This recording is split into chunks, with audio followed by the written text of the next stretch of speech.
সবাইকে আমার প্রীতি ও নমস্কার জানাই।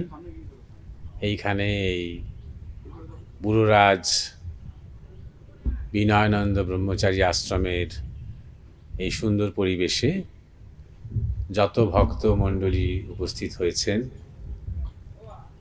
তাদের সবাইকে আমার নমস্কার, শুভেচ্ছা। অনেক দূর থেকে এসেছি। আমার পরিচয় বলতে আমার গুরুদেব, তার নাম স্বামী পরমানন্দ। স্বামী পরমানন্দের পশ্চিমবঙ্গ জুড়ে অনেক আশ্রম, প্রতিষ্ঠান, কেন্দ্র আছে। প্রধান যে আশ্রম, প্রধান যে প্রতিষ্ঠান, তার নাম পরমানন্দ মিশন। বর্ধমানের মেমারির কাছে বনগ্রামে সেই মিশন আছে।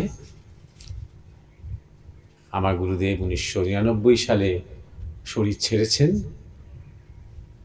তারপর থেকে বহু মানুষ তার কাজ, তার কথা, তার ভাবনা, তার আদর্শ মানুষের মধ্যে ছড়িয়ে দেওয়ার চেষ্টা করেন। তার যে সেবা, তার যে সমাজ সংস্কার, তার মধ্যে আমিও আমার মতন করে তার নির্দেশে, তার ইচ্ছায় চেষ্টা করি।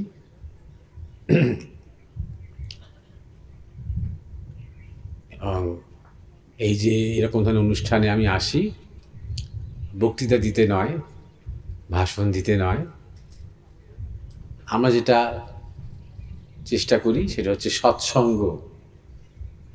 সৎসঙ্গ মানে যেখানে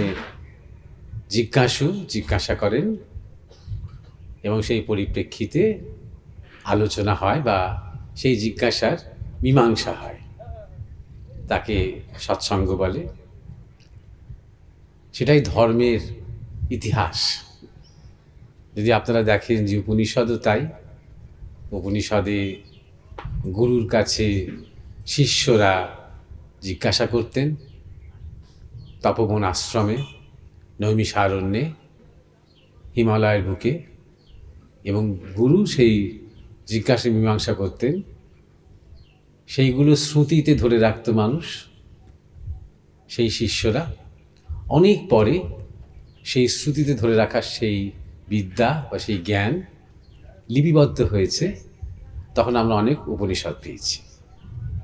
আপনারা দেখুন ভগবদ্গীতা কিন্তু শ্রীকৃষ্ণের বক্তৃতা নয়, শ্রীকৃষ্ণের ভাষণ নয়।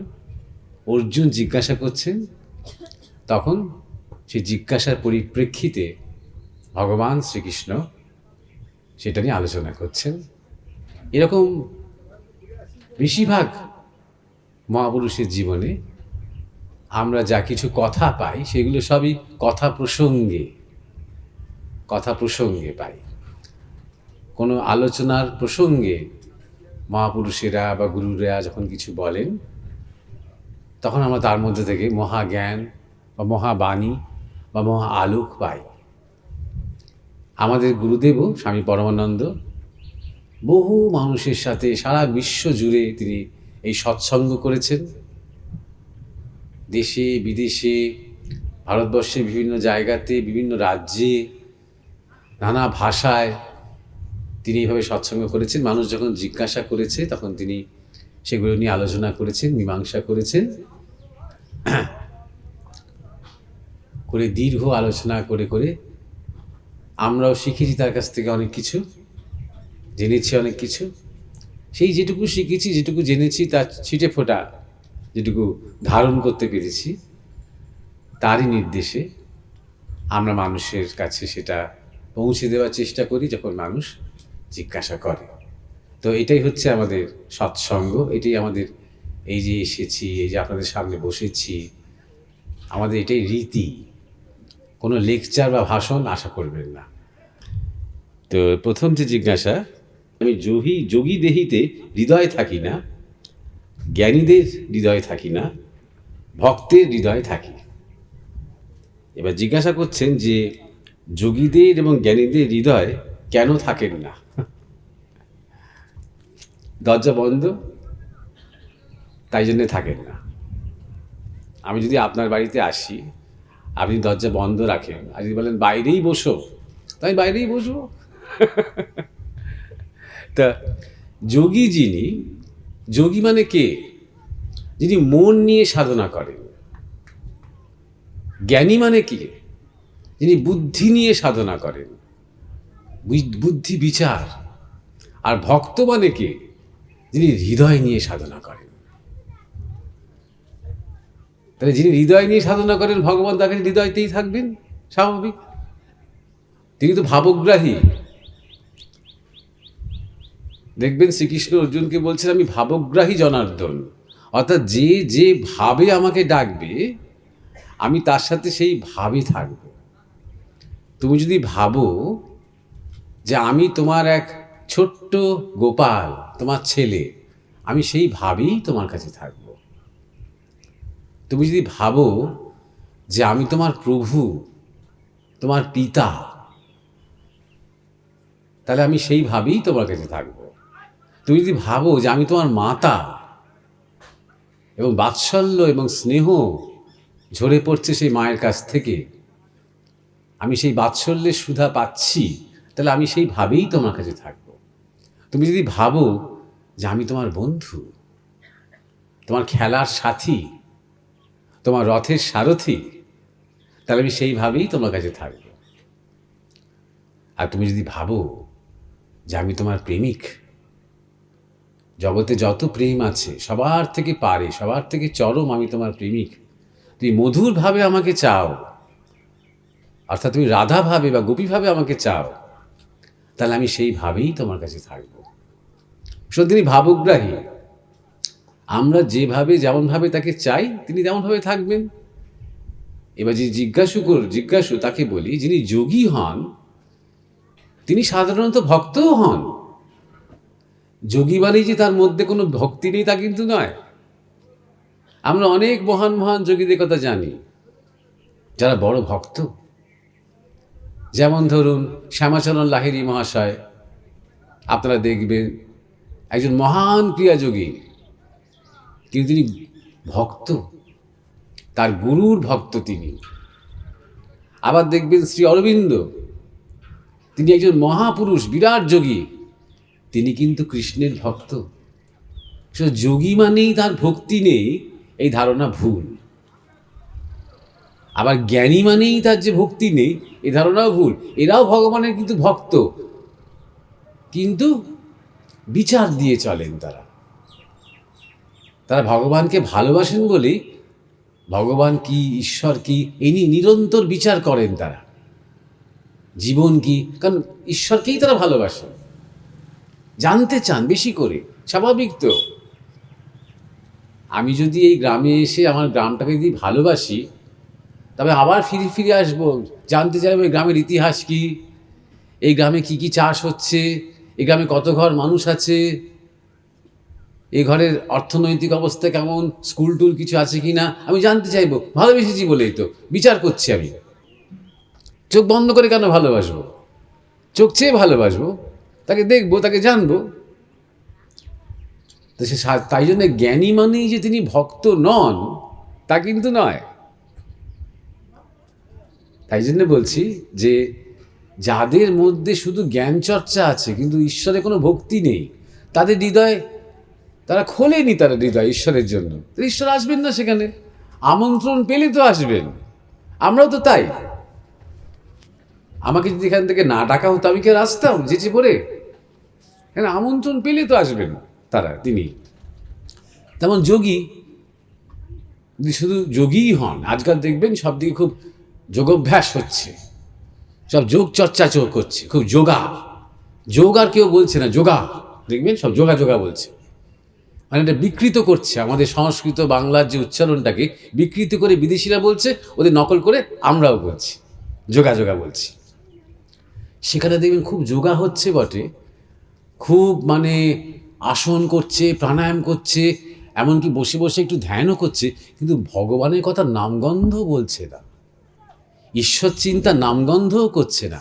ঈশ্বরের জন্য তো করছে না, ফিটনেসের জন্য করছে, শরীরকে ঠিক রাখার জন্য করছে, যাতে ভালো হজম হয় তার জন্য করছে, যাতে ভালো কেরিয়ার হয় তার জন্য করছে, যাতে বিয়ে করে শান্তি পায় তার জন্য করছে, ঈশ্বরের জন্য তো করছে না। তো তার হৃদয়তে ভগবান কেন আসবেন? সে কিন্তু যোগী, কিন্তু ঈশ্বরের জন্য যোগী নন, নিজের স্বার্থের জন্য যোগী। তার কাছে কেন আসবে? তেমন আমাদের অনেক ইন্টেলেকচুয়ালও আছে, দেখবেন যারা সমস্ত আপনার বিজ্ঞান মনস্ক যুক্তিবাদী, তারা প্রচুর বিচার করেন, প্রচুর তর্ক করেন নানা বিষয় নিয়ে। এই science, quantum physics, big bang, সৃষ্টিতত্ত্ব, বড় বড় অনেক বিচার করেন। তারা খুব জ্ঞানী, তাদের অনেক জ্ঞান আছে। কোন সালে কোন বিজ্ঞানী কি বলেছিলেন তারা মুখস্থ বলতে পারবেন, কিন্তু তাদের ভেতরে হৃদয়ের মধ্যে ঈশ্বর নেই। তো বরং তারা ঈশ্বরকে অস্বীকার করতে চান। ঈশ্বর বলে কিছু নেই বলে সবসময় তারা কটাক্ষ করেন। ঈশ্বরকে বিশ্বাস মনে করেন অন্ধবিশ্বাস। তাদের হৃদয়ে তো ঈশ্বর নেই। তাদের হৃদয়ে হয়তো কার্ল মার্কস আছে, তাদের হৃদয়ে হয়তো লেনিন আছে, স্ট্যালিন আছে, রাজনৈতিক নেতা আছে, বলিউডের নায়ক আছে তাদের হৃদয়ে। তাদের হৃদয়ে তো কৃষ্ণ নেই, তাদের হৃদয়ে তো মহাপ্রভু নেই, তাদের হৃদয়ে তো রামচন্দ্র নেই, তাদের হৃদয়ে তো শিব নেই, তাদের হৃদয়ে তো রামকৃষ্ণ নেই। তাহলে সেই হৃদয় ঠাকুর এসে কেন বসবেন? যে হৃদয় তাকে চায় না, যেদিন চাইবে সেদিন আসবেন, সেদিন তখনও তিনি হয়তো বিচার করবেন। বিবেকানন্দ তো কত বড় জ্ঞানী, স্বামী বিবেকানন্দ, কিন্তু তার হৃদয় কি শূন্য? তার হৃদয় কি তার ইষ্ট, তার গুরু নেই? সবসময় অনুক্ষণ আছেন, কারণ তিনি অত জ্ঞানী, অত বিচার করছেন ঈশ্বরকে জানার জন্য, জীবনকে জানার জন্য, জীবনের প্রত্যেকটা মূল্য বোঝার জন্য, জীবনের সত্যকে জানার জন্য তিনি বিচার করছেন। তো এটাই হচ্ছে যে যিনি জিজ্ঞাসা করেছেন তার মীমাংসা, যে শুধু যদি জ্ঞানী হয়, নিরস জ্ঞানী, তাহলে তার হৃদয় সে চাই না ভগবান আসুক, তাই জন্য ভগবান থাকেন না তার হৃদয়। কিন্তু সে যদি ভগবানকে জানার জন্য বিচার করে, তাহলে সেই হৃদয়ে ভগবান থাকেন। যেমন শঙ্করাচার্য, আজকে আইনস্টাইন বলি কি সক্রেটিস বলি কি নিউটন বলি কি যুক্তিবাদী বলি বা যাই বলি, পৃথিবীতে সবচেয়ে জ্ঞানী যিনি মানুষ এসেছেন, ধরাধামে জন্মেছেন, তিনি হচ্ছেন আদি শঙ্করাচার্য। আদি শঙ্করাচার্যের মতন জ্ঞানী কিন্তু কেউ আগে কখনো আসেনি, তার পরেও আসেনি। তার কাছাকাছি বিবেকানন্দ, অরবিন্দ, কিন্তু তার মতো নয়। তিনি মাত্র 32 বছর শরীরে ছিলেন, তার মধ্যে যত রকমের জ্ঞান তিনি আরোহণ করেছিলেন, এবং কেউ তার সাথে পেরিয়ে উঠত না। তিনি ভারত ঘুরে তর্ক করে সবাইকে পরাস্ত করেছিলেন। সেই সময় যত বৌদ্ধ পণ্ডিত ছিলেন তাদের তিনি পরাস্ত করেছিলেন জ্ঞানের শক্তিতে। কেন করেছিলেন তিনি? কারণ তিনি ব্রহ্মকে ভালোবাসতেন, ঈশ্বরকে ভালোবাসতেন। তার হৃদয় জুড়ে থাকতো কিন্তু ঈশ্বর। তিনি কিন্তু মহাজ্ঞানী। তাহলে জ্ঞান হচ্ছে তার ভক্তির প্রকাশ। আবার বলছি কথাটা, জ্ঞান হচ্ছে তার ভক্তির প্রকাশ। এবার যাদের জ্ঞান হচ্ছে যুক্তির প্রকাশ, ভক্তির নয়, ভক্তিকে নাশ করার প্রকাশ, তাদের হৃদয়ে ভগবান নেই। আর যাদের জ্ঞান চর্চা হচ্ছে ভক্তির প্রকাশ, তার হৃদয়ে ভগবান আছেন, বা গুরু আছেন, বা ইষ্ট আছেন, কোনো না কোনো রূপে আছেন তিনি। যোগীদের ক্ষেত্রেও তাই। বেশিরভাগ যোগী কিন্তু ভক্ত। যত মহা যোগীদের ইতিহাস আমরা জানি, সবাই কিন্তু যোগ সাধনা এসেছেন কেন? তেমন এমন মহান অনেক যোগী আছেন যারা কেন যোগ সাধনা করেছেন? সবিকল্প সমাধির জন্য যোগ সাধনা করেছেন, নির্বিকল্প সমাধির জন্য যোগ সাধনা করেছেন। তার মানে কি? তারা পরমাত্মাকে জানতে চেয়েছেন, তাই জন্যে। তার মানে পরমাত্মা তার হৃদয়ে বিরাজ করছেন, তাই তিনি জানতে চেয়েছেন। যদি ধরুন আপনার মধ্যে একটা ঈশ্বরের প্রতি ব্যাকুলতা থাকে, ধরা যাক এখানে বেশ কিছু লোক বসে আছে, এবার তাদের মধ্যে হয়তো কেউ কেউ আছে যারা সত্যি জানতে চায়, কিছু সাধুর মুখে কিছু শুনবো, কিছু জানবো। এই যে জানতে সত্যি চায়, তার মানে কি তার বুকের মধ্যে ভগবান আছেন, তাই তিনি জানতে চায়। এইভাবেই তো হৃদয়ে থাকেন তিনি, তার হৃদয়ের মধ্যে ভগবান আছেন, তাই তিনি জানতে চান, তাই ছুটে এসেছেন আপনারা। সবাই হয়তো নয়, কেউ হয়তো বলেছে চলো চলো চলো, উনি এসেছেন, যেতে হবে, এখন থাকতে হবে তোমার। না না, আমি এখন যাবো না, রাত্রিবেলা সে কবির গান আছে, যাত্রাবেলা আছে, ওই সবে যাবো, আমি এখন ওইসব যাবো না। না চলো চলো চলো, যেতে হয়, নাহলে মানে উনি দুঃখ পাবেন, কেউ আসেনি দেখে, তখন আমাদের জোর করে এসেছে কেউ কেউ, সেটা হতে পারে। কিন্তু যারা অন্তর থেকে এসেছে তাদের নিশ্চয়ই ভেতরে ভেতরে আগ্রহ আছে, জিজ্ঞাসা আছে, জানতে চায়। কেন জানতে চায়? কারণ হৃদয়ের মধ্যে ভগবান আছেন, সেই ভগবান নিজেকেই জানতে চান তার এই ভক্তের মধ্যে দিয়ে। তাই যদি যোগ সাধনা করি তাকে জানার জন্য, ঈশ্বরকে জানার জন্য, তাহলে তিনি যোগী হলেও কিন্তু ভক্ত যোগী। আর যদি জ্ঞান সাধনা করি তাকে জানার জন্য, ব্রহ্মকে জানার জন্য, তাহলে আমি জ্ঞান চর্চা করলেও কিন্তু ভক্ত জ্ঞানী। তাহলে সেই অর্থে যারা ভগবানকে নিয়ে আছে, জীবনের চরম সত্যকে জানতে চায়, ব্রহ্ম দর্শন করতে চায়, ব্রহ্মতত্ত্ব জানতে চায়, তারা সবাই ভক্ত, আর তাদের সবার হৃদয়ে ভগবান আছে। কিন্তু যারা এই চর্চাগুলোই করে শুধুমাত্র কিছু শক্তি লাভ করবে বলে, অর্থাৎ যোগ সাধনা করে আমি সুস্থ হব, যোগ সাধনা করে আমার ক্ষমতা বাড়বে, যোগ সাধনা করে আমার কনসেন্ট্রেশন বাড়বে, আমি বেশি মনোনিবেশ করতে পারবো, আমি ভালো করে পড়াশোনা করতে পারবো, ভগবানের বিন্দুমাত্র চিন্তা যাদের হৃদয় নেই, সেই হৃদয়ে ভগবান নেই।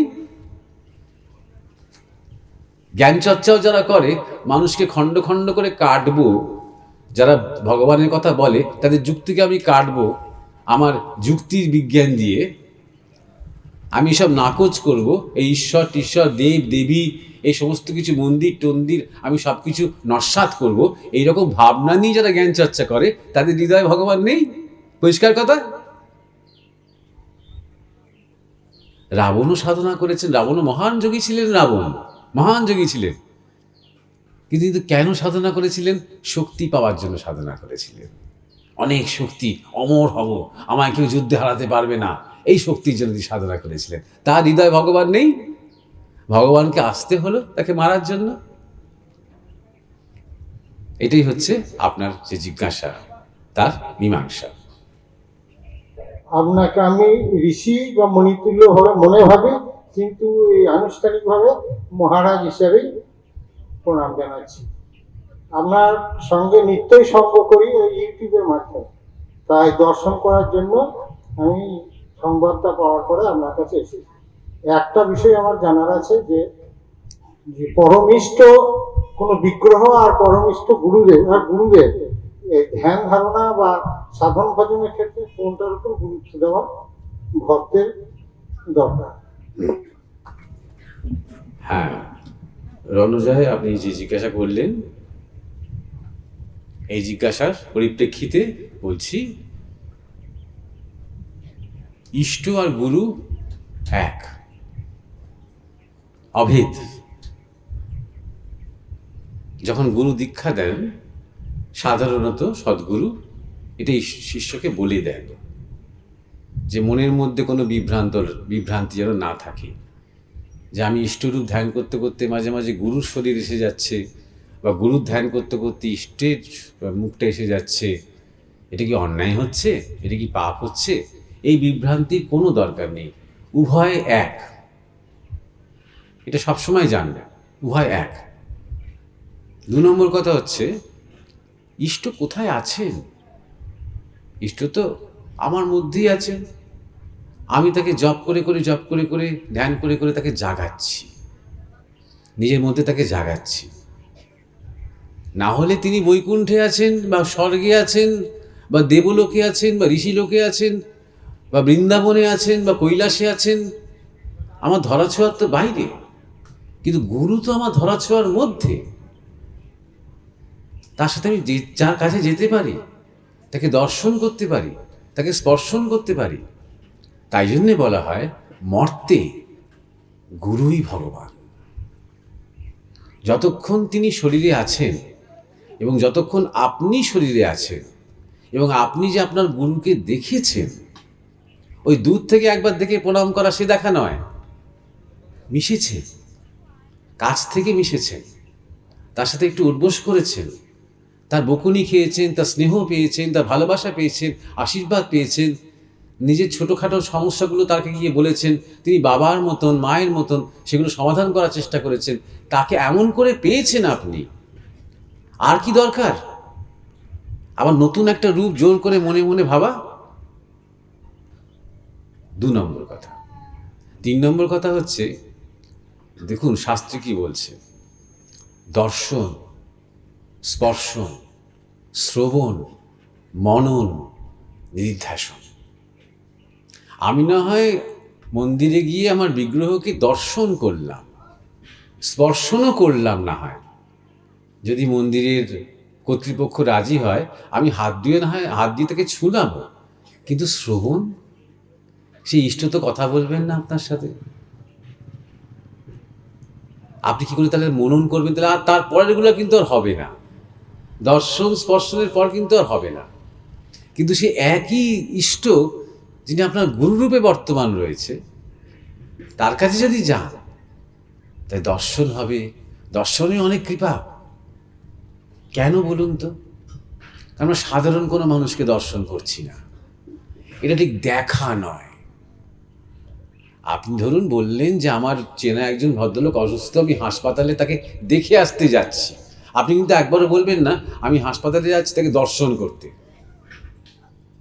আমি হাসপাতালে যাচ্ছি তাকে দেখে আসবো, আপনি বলছেন। দর্শন কথাটা আপনি কার ক্ষেত্রে ব্যবহার করেন? মন্দিরের বিগ্রহের ক্ষেত্রে ব্যবহার করেন, গুরুর ক্ষেত্রে ব্যবহার করেন, সাধুর ক্ষেত্রে ব্যবহার করেন।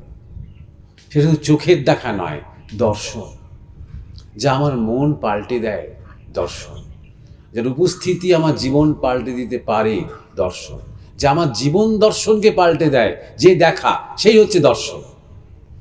নাহলে শুধু দেখা নয়, শুধু দেখা নয়। তাই তো আমার নিত্য ছবিতে দেখছি মানে শ্রীকৃষ্ণের মুখ, দর্শন হচ্ছে কি? আমরা নিত্য দেখছি রামচন্দ্রের মুখ, রামচন্দ্র দর্শন হচ্ছে কি? তাই না? কখন দর্শন হচ্ছে? যখন আমার জীবনটা রামচন্দ্রের মতন হয়ে যাচ্ছে, তখন আমার দর্শন হচ্ছে। পার্থক্যটা বুঝো। যখন আমার জীবনটা হনুমানজির মতন হয়ে যাচ্ছে, তখন আমার রামচন্দ্রের দর্শন হচ্ছে। কারণ তখন হনুমানজির চোখ দিয়ে বুঝতে পারছি রামচন্দ্র কি ছিলেন। আমার সাধারণ ছাপোষা স্বার্থপর মানসিকতা দিয়ে আমি রামচন্দ্রকে বুঝতে পারবো না। আমি একটু হনুমানের চোখ দিয়ে রামচন্দ্রকে বুঝতে পারবো, যিনি ভীর ভক্ত, তার চোখ দিয়ে বুঝতে পারবো। এটা হচ্ছে দর্শন আর দেখার মধ্যে পার্থক্য। তাহলে আপনি যখন গুরুর কাছে যাচ্ছেন, আপনার দর্শন হচ্ছে তার। আর সদ্গুরু, যিনি নিজে ঈশ্বরকে জেনেছেন এবং অপরকে পথ দেখানোর চাপরাশ পেয়েছেন, পারমিশন, লাইসেন্স। দীক্ষা হয়তো সবাই দিচ্ছে, জানবেন সবাই চাপরাশ পায়নি। দল গড়তে দীক্ষা দিচ্ছে, সংঘ গড়তে দীক্ষা দিচ্ছে, সম্প্রদায় তৈরি করতে দীক্ষা দিচ্ছে, মানুষের কল্যাণের জন্য দীক্ষা দিচ্ছে না। দীক্ষা অনেকেই দেয়। এই ইউটিউবের কথা বললেন, ইউটিউবে এখন অনেকে দীক্ষা দেয়, ইন্টারনেট ভর্তি দীক্ষা। আপনি 7 দিনের দীক্ষা হয় জানেন, 15 দিনের দীক্ষা হয়, ক্র্যাশ কোর্স হয়। আপনি 3টে চক্র জাগাতে চান 7 দিনে, তার ক্র্যাশ কোর্স, একটু বেশি টাকা খরচা করতে হবে আপনাকে। এই যে নানা রকমের দীক্ষা হয়, বদমাইশি হয়, ধান্দা হয়, ভণ্ডামি হয়। তাহলে সদ্গুরু কাকে বলে? যিনি সত্যকে জেনেছেন এবং অন্ধকারে আলোর পথ দেখানোর অধিকার পেয়েছেন, সৎ গুরু, তিনি সদ্গুরু। তাকে যখন আমি দর্শন করছি, তাহলে আমি বলা যেতে পারে আমি ঈশ্বরকে নররূপে দেখছি। তো তার তো ঈশ্বরে বোধ হয়ে গেছে, আমি আমার ইষ্টকে নররূপে দেখছি। তো সদ্গুরুর কাছে, এটা আমি আমাদের গুরু মহারাজের ক্ষেত্রে আমি দেখেছি বলে আমি এটা বলছি, যখন কোনো শৈব আসে সদ্গুরুর কাছে, তার মনে হয় ইনি সাক্ষাৎ শিব। যখন কোনো বৈষ্ণব আসে সদ্গুরুর কাছে, তখন তার মনে হয় ইনি সাক্ষাৎ বিষ্ণু। যখন কোনো খ্রিস্টান আসে, আমার গুরুদেবের অনেক বিদেশি ভক্তও ছিল, তাদের মনে হতো ইনি সাক্ষাৎ যিশু। যখন কোনো মুসলমান আসে, তখন তাদের মনে হয় ইনি সাক্ষাৎ নবীজি। আমি একটু বাড়িয়ে বলছি না, এই হচ্ছে সদ্গুরুর উপস্থিতির বৈশিষ্ট্য, উপস্থিতির চরিত্র। তাই বলছি, তাই এই দর্শন সাধারণ দর্শন নয়। কিন্তু মন্দিরে গিয়ে যখন আপনি ইষ্ট দর্শন করছেন, সেখানেও আপনি আপনার ভাব দিয়ে দর্শন করছেন। আপনি মনে করে নিচ্ছেন তিনি দয়াময়, তিনি করুণাময়, তিনি আমায় মাফ করে দিচ্ছেন, ইত্যাদি ইত্যাদি। আপনার কোথাও না কোথাও নিজস্ব ভাব চলে আসছে ইষ্ট দর্শন করতে গিয়ে। পুরোপুরি হচ্ছে না, কিন্তু যখন আপনি সদ্গুরুর কাছে যাবেন, জ্ঞানী কোনো মহাপুরুষের কাছে যাবেন, যখন গাছতলায় ভগবান বুদ্ধ বসে আছেন, যখন নবদ্বীপে চৈতন্যদেব লীলা করছেন, আপনি যখন তার সামনে যাবেন না, তখন মনে হবে আপনি আপনার আয়নার সামনে এলেন। যখন আপনি যখন নবদ্বীপে মহাপ্রভুর কাছে যাবেন, আপনার মনে হবে আপনি আপনার যেন সামনে একটা আয়নার সামনে এসে দাঁড়ালেন। একটা আয়নার সামনে আপনি নিজেকে দেখতে পাবেন। তাই জন্যে বলা হচ্ছে দর্শন। তারপরে হচ্ছে স্পর্শন। এই স্পর্শনও মন্দিরের স্পর্শন বা ঠাকুরকে স্পর্শনের থেকে একটু অন্যরকম। কারণ যখনই আমি তাকে স্পর্শ করছি, তার যে শরীরের যে শুভ শক্তি আছে, অনেক শক্তি নিয়ে তিনি বিরাজ করেন। সেই যে শুভ শক্তি অনবরত অঝোরে বর্ষার মতন সঞ্চারিত হচ্ছে, যে প্রণাম করছে, মাথা নোয়াচ্ছে তার কাছে। এক একটা স্পর্শনে বিশাল শক্তি প্রদান হয়ে যেতে পারে তার কৃপা হলে। তারপরে শ্রবণ। অনেক লোকের কথাই আমরা শুনি, অনেক ভালো ভালো লোকের কথা, ভালো ভালো কথা তারা বলেন, কিন্তু সবার কথা শক্তি থাকে না, জানেন। বিবেকানন্দের কথার যে শক্তি, গত 100-150 বছর ধরে একটা দেশকে কাঁপিয়ে দিয়েছিল, সেই কথার এমন শক্তি এখনো কাঁপিয়ে দেয়। ওই একই কথা যদি আরেকজন বলে না, মনে হবে বা ভালো বললো, কিন্তু ওই রক্ত টকবক করবে না, প্রাণ জাগবে না, কারণ কথাটা বিবেকানন্দের মুখ দিয়ে আপনি শোনেননি, তাই জন্যে। এটাও জ্ঞানের আরেকটা লক্ষণ, যে কার শক্তি কতটা, সেটা শুধুমাত্র ইনফরমেশনের উপর ডিপেন্ড করছে না। যে তথ্যটা, যে বাক্যটা আপনি বলছেন, যে শব্দগুলো আপনি বলছেন, শুধু তার উপরে নয়, কে বলছে, তার নিজের জীবনযাপনটা কি। আপনি আচরি ধর্ম পরের শিখাও, আমরা ছোটবেলা থেকে শুনে এসেছি, যে সারা জীবন সত্য পালন করে এসেছে, তিনি যখন বলছেন সত্য পালন করবে, সবার মনে হচ্ছে তাই করব, এক্ষুনি থেকে তাই করব, এরকম মনে হচ্ছে, কারণ তিনি বলছেন, তার কথা শক্তিটাই আলাদা। কিন্তু সারা জীবন যে মিথ্যা নিয়ে থেকেছে, কপটতা করেছে নিজের সাথে, তিনি যখন বলছেন সবাইকে সত্য কথা বলবে, কারোর কানে ঢুকবে না, এখান দিয়ে ঢুকবে, ওখান দিয়ে বেরিয়ে যাবে। তাই জন্যে শ্রবণ। তিনি ভালো কথা বলেন কি বলেন না, তিনি নতুন কথা বলেন কি বলেন না, সেটা বড় কথা নয়। একজন জ্ঞানী কথা বলছেন, যাই বলুন না কেন। তিনি হয়তো তোমাকে দেখে বললেন, অনেকদিন বাদে এলি, আয়, ওইটাতেই মনে হলো প্রাণ জুড়িয়ে গেল একদম, এমন কথা শক্তি, মনে হলো মায়ের কাছে এলাম। এই শ্রবণ।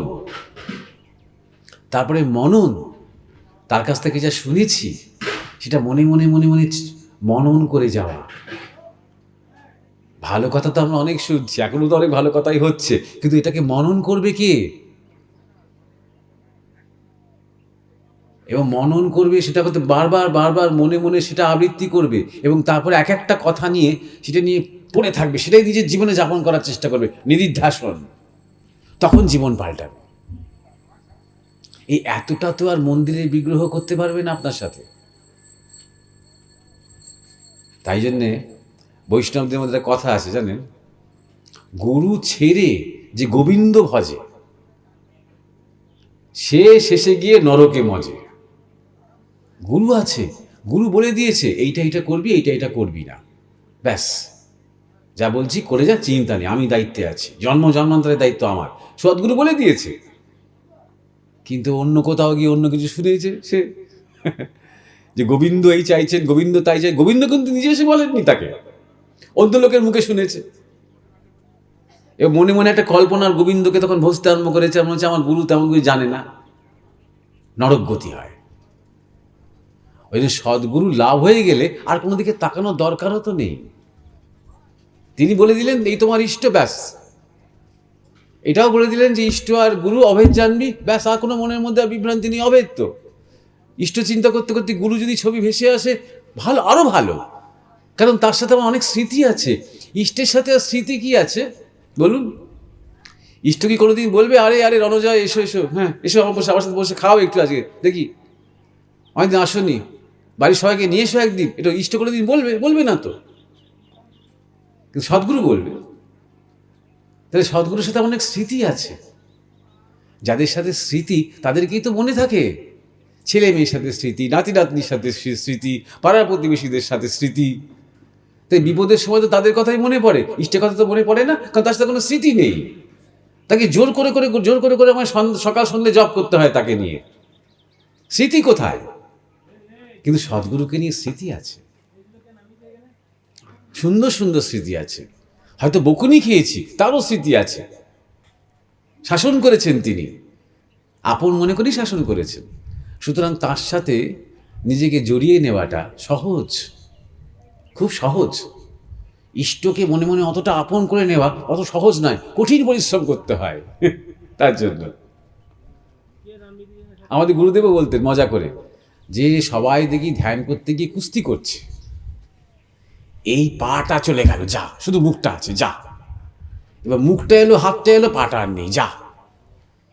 সারাক্ষণ লড়াই করছে, তারপরে আর কিছুই আর নেই। দোকান বাজার সংসার এই চিন্তাগুলো আছে। আবার ছড়িয়ে ছাড়িয়ে নে ইষ্টকে বসা, আবার যুদ্ধ করতে হচ্ছে। ওই যুদ্ধ করতে করতেই 40 মিনিট কেটে গেল। উঠে তখন হচ্ছে হাঁপাচ্ছে, মনে হচ্ছে ধ্যানে কোথায় মানুষ একটা চরম বিশ্রাম হবে, একটা চরম একটা শান্তি পাবে, তা নয়। সে আরও ঘামতে ঘামতে ধ্যান থেকে উঠছে, কারণ সে মনের ক্ষতে মনে কুস্তি করছে। কেন? ওই সম্পর্কটা তৈরি হচ্ছে না তো। যদি প্রিয়জন হতো, যদি ওই সেই ইষ্টের মুখটা তোমার সন্তানের মুখ হতো, তাতে তো কষ্ট করতে হতো না। এইটা বোঝো, এই সাইকোলজিটা বোঝো, এই মনস্তত্ত্বটা বোঝো। যদি সদ্গুরু যিনি প্রিয়, আর যিনি নিজের জীবনে সদ্গুরুকে প্রিয় করেছেন, এটাও জেনেছেন যে এই প্রিয়ই আমার শ্রেয়। আমাদের গুরুদেব বলতেন, স্বামী পরমানন্দ, প্রিয়সীকে ছেড়ে শ্রেয়সীকে ধর। অর্থাৎ এই জগতের সব কিছুই প্রিয়কে ছেড়ে যিনি শ্রেয়, যে ভগবান, ইষ্ট, গুরু, তাকে ধর। তাহলে সেই শ্রেয়, প্রিয় যদি শ্রেয় হয়ে যায়, ব্যাস, আর তো কোনো চিন্তা নেই। তাই জন্যে কোনো রকম কোনো বিভ্রান্তি কোনো কারণ নেই। ইষ্ট গুরু অভেদ। এবং যারা সদ্গুরুর সাথে একটু সঙ্গ করেছে, ওই মাঝে মাঝে বছরে একবার করে গুরু পূর্ণিমাতে গিয়ে দূর থেকে প্রণাম করেছে, তাদের কথা বলছি না। যারা একটু সঙ্গ করেছে, যারা একটু গুরুকে পেয়েছে, গুরুকে একদিন বাড়িতে নিয়ে আসতে পেরেছে, এরকম সঙ্গ যারা করেছে, তাদের আর আলাদা করে ইষ্ট চিন্তা করতেই হবে না, গুরুর মধ্যেই ইষ্ট। হ্যাঁ, এরপরে জিজ্ঞাসা। আমি দেখেছি যে ঈশ্বর এবং আমি এটা বড় ভক্ত ভগবান, কিন্তু এও জেনেছি যে ভগবান এক থেকে বহু হয়েছেন। তা ভগবান আমি আলাদা কেন? আমি তো ভগবানের এক অংশ। আমরা বলে থাকি ভগবান ভক্ত আলাদা, ঠিক আছে, আমি ভগবানকে প্রার্থনা করছি, জানাচ্ছি, কিন্তু আমি তো ভগবান যদি আমি হই, আমি যদি ভগবান হই, তা ভগবান আমি সবসময় আলাদা আমরা ভাবছি কেন, আলোচনা করছি কেন? ভগবান আর আমি আলাদা কেন? ভগবান আমিই তো ভগবান, এটাই তো বলছো। এই বোধটা আছে তো, তাহলেই হয়ে গেল, ব্যাস। দাদা চিন্তা নেই, তুমি তো ভগবান। এবার সবাই যারা এখানে বড় দর্শকরা রয়েছে, দুলালকে প্রণাম করো। আমি ঠাট্টা করছি না, কিন্তু প্রণাম করো, আমরাও করবো সবাই। বোধ হোক, বোধ। ঠাকুর রামকৃষ্ণ নিজেকে কখনো বলেননি ভগবান, সমস্ত ভক্তরা বলেছেন ভগবান।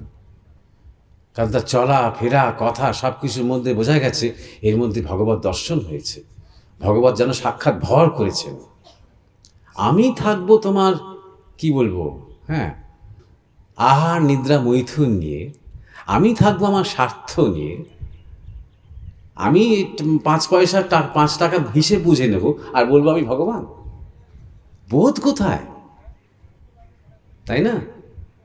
আমি ভগবান, হ্যাঁ, ওই বলে লাভটা কি হবে? যতক্ষণ তোমার বোধ নেই, তা তোমার আর কোনোদিন কোনো অতৃপ্তি থাকবে না। ভগবানের তো কোনো অতৃপ্তি নেই।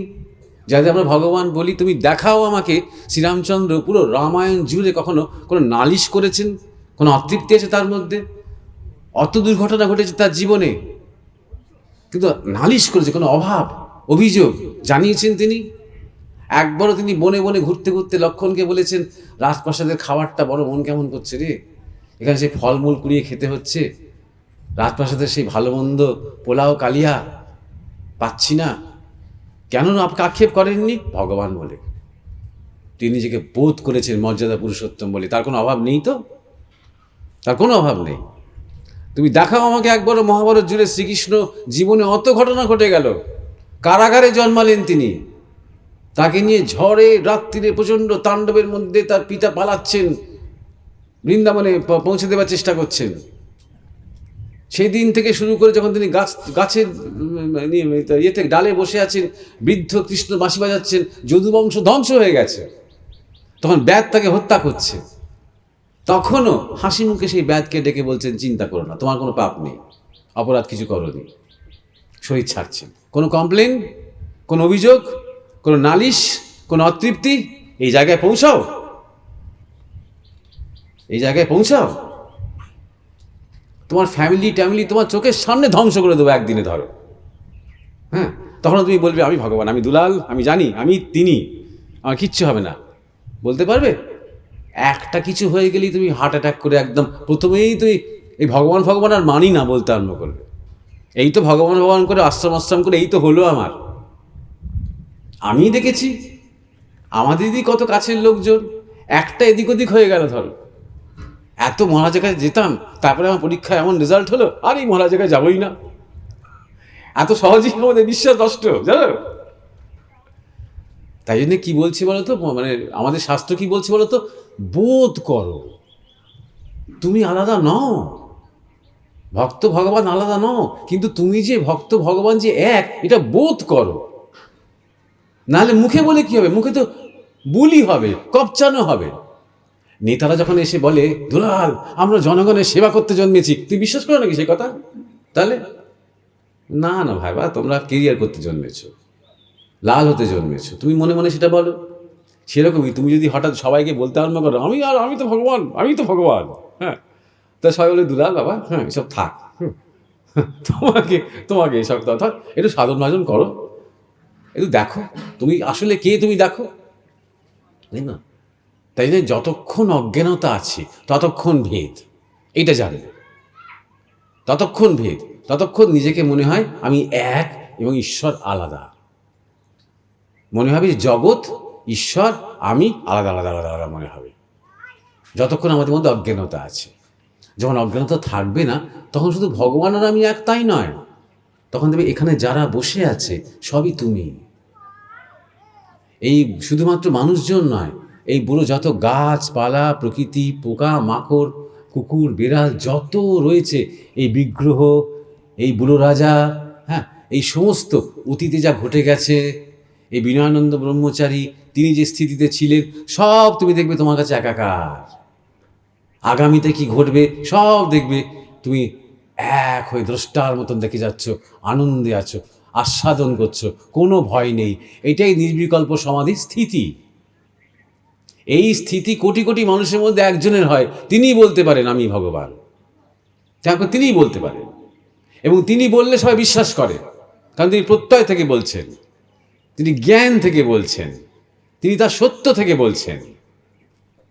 তাই জন্যে আগে বোধ করো, হ্যাঁ তিনি বহু হয়েছেন, এবং এটাও জানবে, এটা মজার একটা কথা তোমাকে বলি, তিনি বহু হয়েছেন, আবার তিনি নিজেই নিজেকে অজ্ঞান করেছেন। কেন বলো তো? অজ্ঞানতার পরত খুলতে খুলতে একদিন যেন তিনি নিজেই নিজেকে আস্বাদন করতে পারেন। তাই জন্যে তিনিই রাবণ হয়েছেন, যাতে তিনি রাম হয়ে আসতে পারেন। এটা সবাই বুঝবে না। তিনিই দুর্যোধন হয়েছেন, তিনিই শকুনি হয়েছেন, যাতে তিনি শ্রীকৃষ্ণ হয়ে আসতে পারেন। আসতে পেরে ধর্ম প্রতিষ্ঠা করতে পারেন, সত্য প্রতিষ্ঠা করতে পারেন। তিনিই হয়েছেন। আর এই যে তিনিই হয়েছেন, আবার তিনিই অজ্ঞানতাকে বরণ করেছেন, আবার তিনিই জ্ঞানের জন্য উৎসুক হয়েছেন। এটাই কি বলে বলো তো? লীলা। এটা তার খেলা। ঠিক যেমন তোমরা আজকে না কালকে কবে একটা তোমরা যাত্রাপালা দেখবে না? হ্যাঁ, যাত্রাপালা কালকে দেখবে তো? হ্যাঁ, কালকে যাত্রাপালা দেখবে। হ্যাঁ, সেই যাত্রাপালা লিখেছে কিন্তু একজন, সবাই মিলে কিন্তু লেখেনি। সেই যাত্রাপালা যে লিখেছে, সে নিজেকে নায়কের চরিত্রও ভেবেছে, সে নিজেকে ভিলেনের চরিত্রও ভেবেছে, সে নিজেকে নারী চরিত্রও ভেবেছে, সবাইতেই ভেবেছে। আর একবারও সেই যাত্রাপালার প্রথম থেকে শেষ পর্যন্ত সবাই ভালো, সবাই খুশি, সবাই সবাই ভালোবাসায় আছে, তা তো যাত্রা হবে না। অনেক গণ্ডগোল তাকে পাকাতে হয়েছে যাত্রাপালা লিখতে গিয়ে, অনেক চক্রান্ত, দুর্নীতি, হ্যাঁ, অনেক বদমাইশি, অনেক ভয়ঙ্কর ভয়ঙ্কর খারাপ লোক, আর কিছু কিছু ভালো লোক তাকে তিনিই তৈরি করেছেন। দেখো, তিনি একাই তৈরি করেছেন। কেন করেছেন বলো তো? তোমরা আমরা সবাই আনন্দ করবো ওইটা দেখি, তাই জন্যে। তারও আনন্দ হয়েছে এটা করতে। শেষ পর্যন্ত কি হবে বলো তো? ভালো লোকটার সাথে মন্দ লোকটা লড়াই হবে, ভালোটা জিতে যাবে। প্রতিষ্ঠা হবে যে ভালো তারই জয় হয়, এটাই তো হবে। তিনিই করেছেন। তো শ্রী ভগবান তাই করেন তো। শ্রীকৃষ্ণ অর্জুনকে তো তাই দেখালেন যে, হে অর্জুন, আমি শুধু এই কৃষ্ণের এই বডিতেই নেই, আমি দুর্যোধন, ভীষ্ম, দুঃশাসন, ওদের মধ্যেও একা আমিই আছি, আর কেউ নেই। কিন্তু তোমার মধ্যেও আমিই আছি। এই পুরো যুদ্ধক্ষেত্রে যত লোক আছে, যে যাকে মারবে, যারা মরবে, সব এতে সর্বভূতে আমি সব কিছু করে রেখেছি আগে থেকে। স্ক্রিপ্ট লেখা, স্ক্রিপ্টের সিদ্ধান্ত জানা, তুমি নিমিত্ত। বুঝতে পেরেছ? তাই জন্যে বলছি যে নিজের মধ্যে মনে ডাউট রেখো না যে হ্যাঁ, আমরা সবার মধ্যে আমাদের নারায়ণ, প্রত্যেক নরের মধ্যে নারায়ণ আছেন।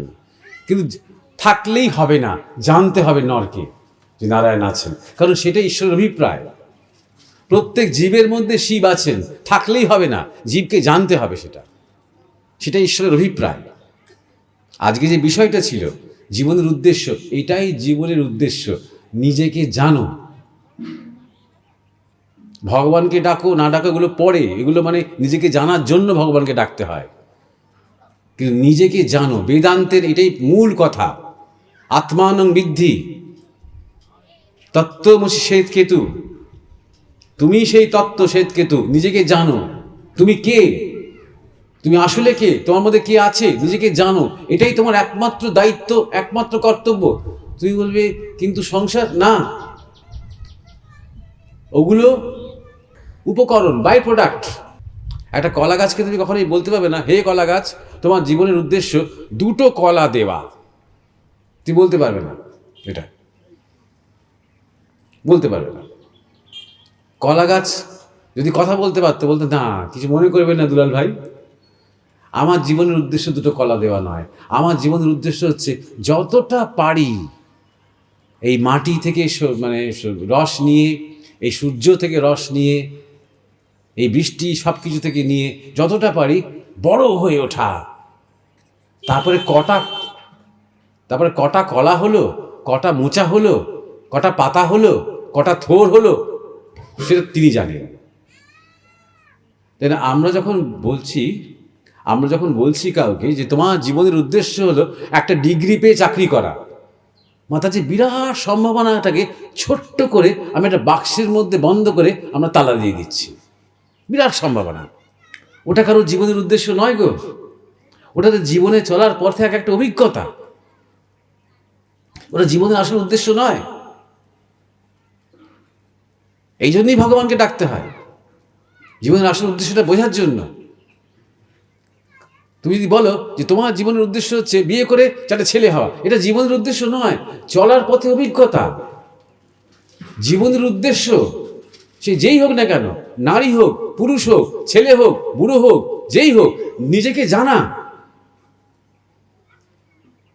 তাই এইরকম ধরনের আলোচনায় যেমন বয়স্ক মানুষেরা আসবে, তেমন ইয়াং ছেলেমেয়েরা আসবে।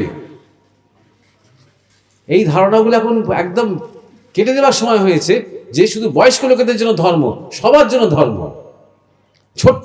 ছোট্টবেলা থেকে যখন সে চিন্তা করতে শিখছে, তখন থেকে ধর্ম চেতনা তার মধ্যে ঢোকাতে হবে। জীবনের উদ্দেশ্য তাকে বোঝাতে হবে। জীবনের উদ্দেশ্য শুধুমাত্র তোমার উদ্দেশ্য নয়, এটাও বোঝো। শুধুমাত্র আমার উদ্দেশ্য নয়। জীবন বলতে আমরা সামগ্রিকভাবে যা বুঝি, এই যে জীবন, এই যে এত কাল ধরে পৃথিবীতে এত পশু পাখি মানুষ, এত এত জলের মধ্যে প্রাণ, এত যে প্রাণের কোটি কোটি কোটি কোটি যে প্রাণের যে কল্লোল চলছে, সবটা মিলিয়ে যে জীবন। এই কুকুরগুলো যারা এখানে ঘুরে বেড়াচ্ছে, এরা আগামী জন্মে সব মানুষ হয়ে জন্মাবে। জীবন মানুষ হয়ে জন্মানোর পর তারপর কি হবে? মানুষ থেকে মুক্তি কবে হবে? যখন নিজেকে জানবে, যখন নিজেকে জানবে আমি ভগবান বলে, যখন নিজের শরীরের প্রতি বাসনা জগতের প্রতি আসক্তি সম্পূর্ণ কাটবে, তখন তার মুক্তি হবে। তা নাহলে ততদিন পর্যন্ত মানব জন্ম চলবে। তাহলে কুকুর জন্মের আগে কি ছিল? অন্য কোনো জন্ম ছিল। তার আগে কি ছিল? বা ফিরে যাও তুমি, করতে করতে দেখবে সে গাছপালা ছিল। তার আগে কি ছিল? পিপিলিকা ছিল। তার আগে কি ছিল? এককোষী প্রাণ ছিল, অ্যামিবা ছিল। এত কাণ্ড জীবনে হলো, তুমি জন্মালে আজকে শুধুমাত্র একটা চাকরি করবে বলে, শুধু একটা বিবাহ করে দুটো ছেলে ভাই বাবা হবে বলে? সেগুলো হবে, জীবন অভিজ্ঞতা নিশ্চয়ই হবে, কিন্তু আসল উদ্দেশ্যটা হচ্ছে চাকরি বলো, বিবাহই বলো, পিতৃত্বই বলো, মাতৃত্বই বলো, আসল উদ্দেশ্য হচ্ছে এইগুলোকে নিয়ে সাধনার মতন করে নিয়ে জীবনের আসল উদ্দেশ্যটাকে পূরণ করা। সেটা হচ্ছে নিজেকে জানা। তাহলে কি হবে? শান্তি, আনন্দ, প্রেম, অভয়, আর কোনো ভয় থাকবে না। প্রথম যে ভয়টা কেটে যাবে সেটা হচ্ছে মরার ভয়। ধরো এই মুহূর্তে আমি দুম করে আমি একটা টেরোরিস্ট, আমার কাছে লুকোনো একটা AK-47 আছে। ধরো আমি হঠাৎ এরকম করে চেয়ারের তলা থেকে AK-47টা বার করে তোমার দিকে তাক করলাম, দুলাল আজকে তোকে মেরেই ফেলবো। হ্যাঁ, তুই বলবে তো কোনো ব্যাপার নয়, আমি তো ভগবান, আপনি শরীরটাকে মারতে পারবেন, কিন্তু আমি তো সেই কৃষ্ণ তত্ত্বে আছি। বলতে পারবে না, পালাবে তখন তুমি জামা কাপড় নোংরা করে ফেলবে তখন তোমার, তাই না? এই যে ভয়, আদি ভয়। একটা পিঁপড়েরও বোধ বুদ্ধি কিচ্ছু নেই, তাকে একটু খুঁচিয়ে দাও, সে নিজেকে বাঁচাবার চেষ্টা করবে। ভয়, মরার ভয় সবার আমাদের আছে। জ্ঞান হলে না এই ভয়টা কেটে যায়। কেন কেটে যায়? কারণ আমরা দেখি আমরা শরীর নই, শরীরটা একটা পোশাকের মতন, একটা আবরণ মাত্র, ব্যবহার করছি কিছুদিনের জন্য, সাধনা করার জন্য।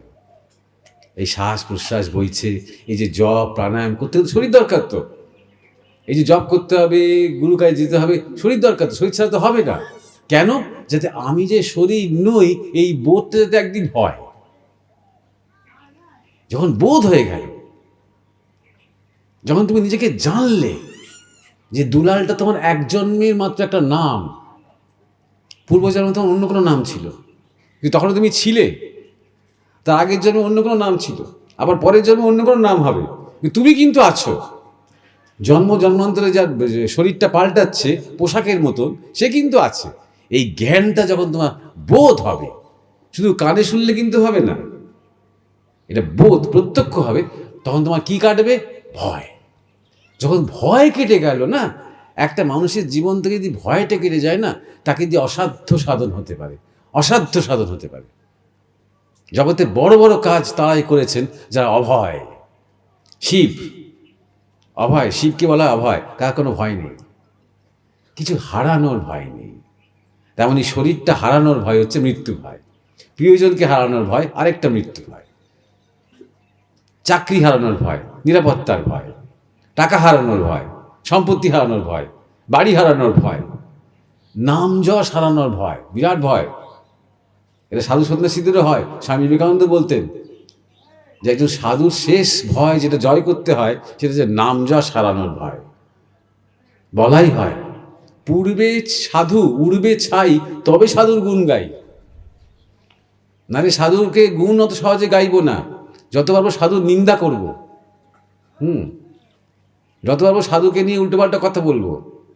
যখন দেখবো যে হ্যাঁ সাধু সত্যিই ভালো ছিল, আজকে মরেই গেল, যা চিতায় পুড়িয়ে দিল, এইবার ঠিক আছে, হ্যাঁ লোকটা ভালো ছিল। সাধুর নাম যশ করতে আমাদের মানে বড্ড জ্বর হয় জানো। বরং সাধু মানেই চোর, সাধু মানেই তার চরিত্র খারাপ, এইগুলোই বেশি লোকে সিনেমা টিনেমায় দেখে বেশি দেখায়। কাগজে টাগজে শুধু কোন সাধু কি মানে কুকাণ্ড করেছে, কীর্তি করেছে, সেগুলোই বেশি শুনতে পাবে, তুমি জানতে পারবে। তুমি বুঝতে পারছো, সাধুদের ভাগ্যে এটাই হয়। সাধুদের যদি কিছু নেই তো তাদের নিয়ে স্ক্যান্ডেল করা যায়। প্রণাম মহারাজ, আমার নাম দেবব্রত সাহা। আমার যেটা প্রশ্ন সেটা হচ্ছে যে স্বামী বিবেকানন্দ বলেছিলেন যে ওয়ার্ক ইজ ওয়ার্শিপ। তো কখন মানে কোন মুহূর্তে ওয়ার্কটাই ওয়ার্শিপ হয়ে যায়? সাধারণ অবস্থায় ওয়ার্কটা কখনো ওয়ার্শিপ আমরা বুঝতে পারি না, হয়তো তার সাথে ভক্তি বা জ্ঞান এসবকে সংমিশ্রণ করতে হয়। কিন্তু কখন কর্মযোগটাই উপাসনা হয়ে যায়, কর্মটাই উপাসনা হয়ে যায়? দেবব্রত সাহা জিজ্ঞাসা করেছে যে ওয়ার্ক ইজ ওয়ার্শিপ, এই কথাটা প্রসঙ্গে যে কর্ম কখন উপাসনা হয়ে যায় আর কখন কর্মটা উপাসনা হয় না। এটা খুব সিম্পল ব্যাপার। প্রথমে একটা জিনিস বুঝে নাও যে আমি যদি শুধু আমার স্বার্থের জন্য, আমার কেরিয়ারের জন্য, আমার বিনোদনের জন্য, আমার দায়বদ্ধতার জন্য যদি কর্ম করি, সেই কর্মটা ওয়ার্শিপ নয়। যতই কর্ম করুক না কেন, 24 ঘন্টা সে তো মাথার গাম পায়ে ফেলছে, সে কর্ম করছে, সে ভালো কর্তব্য কর্ম করছে, কিন্তু সেটা ওয়ার্শিপ নয়, সেটা উপাসনা নয়। কারণ সেই কর্ম করে তার প্রারব্ধ তৈরি হচ্ছে, সেই কর্ম করে সে কর্মবন্ধন কাটাতে পারছে না। তাই জন্যে সেই কর্মটা ওয়ার্শিপ নয়। কর্মটা খারাপ সেটা বলছি না, ওয়ার্শিপ নয়। কর্মযোগ কাকে বলে বলো তো? যে কর্মের দ্বারা আমি যুক্ত হই। কার সাথে যুক্ত হই?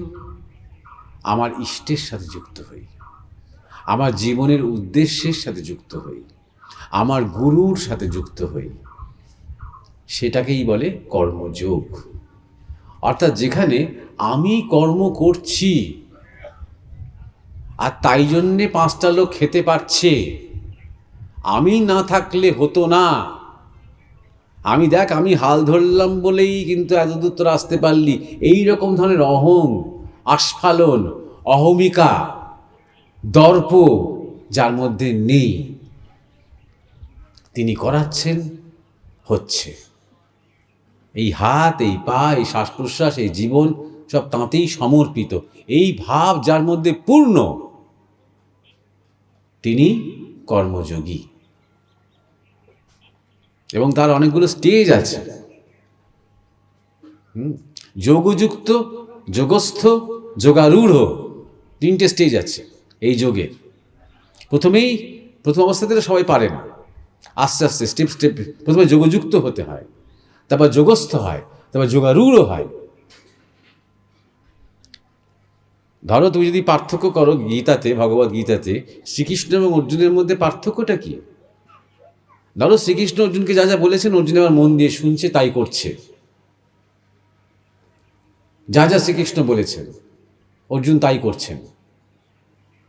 সেটা বেসিক্যালি কি? ধনুক তোলো, তীর লক্ষ্য স্থির করো, তীরে প্রসারিত করো হাত দুটো, শত্রুর দিকে চোখটা ফিক্স করো, তীরটা ছাড়ো। কি হলো? আমার উপর ছেড়ে দাও। বেসিক্যালি এটা বলেছে।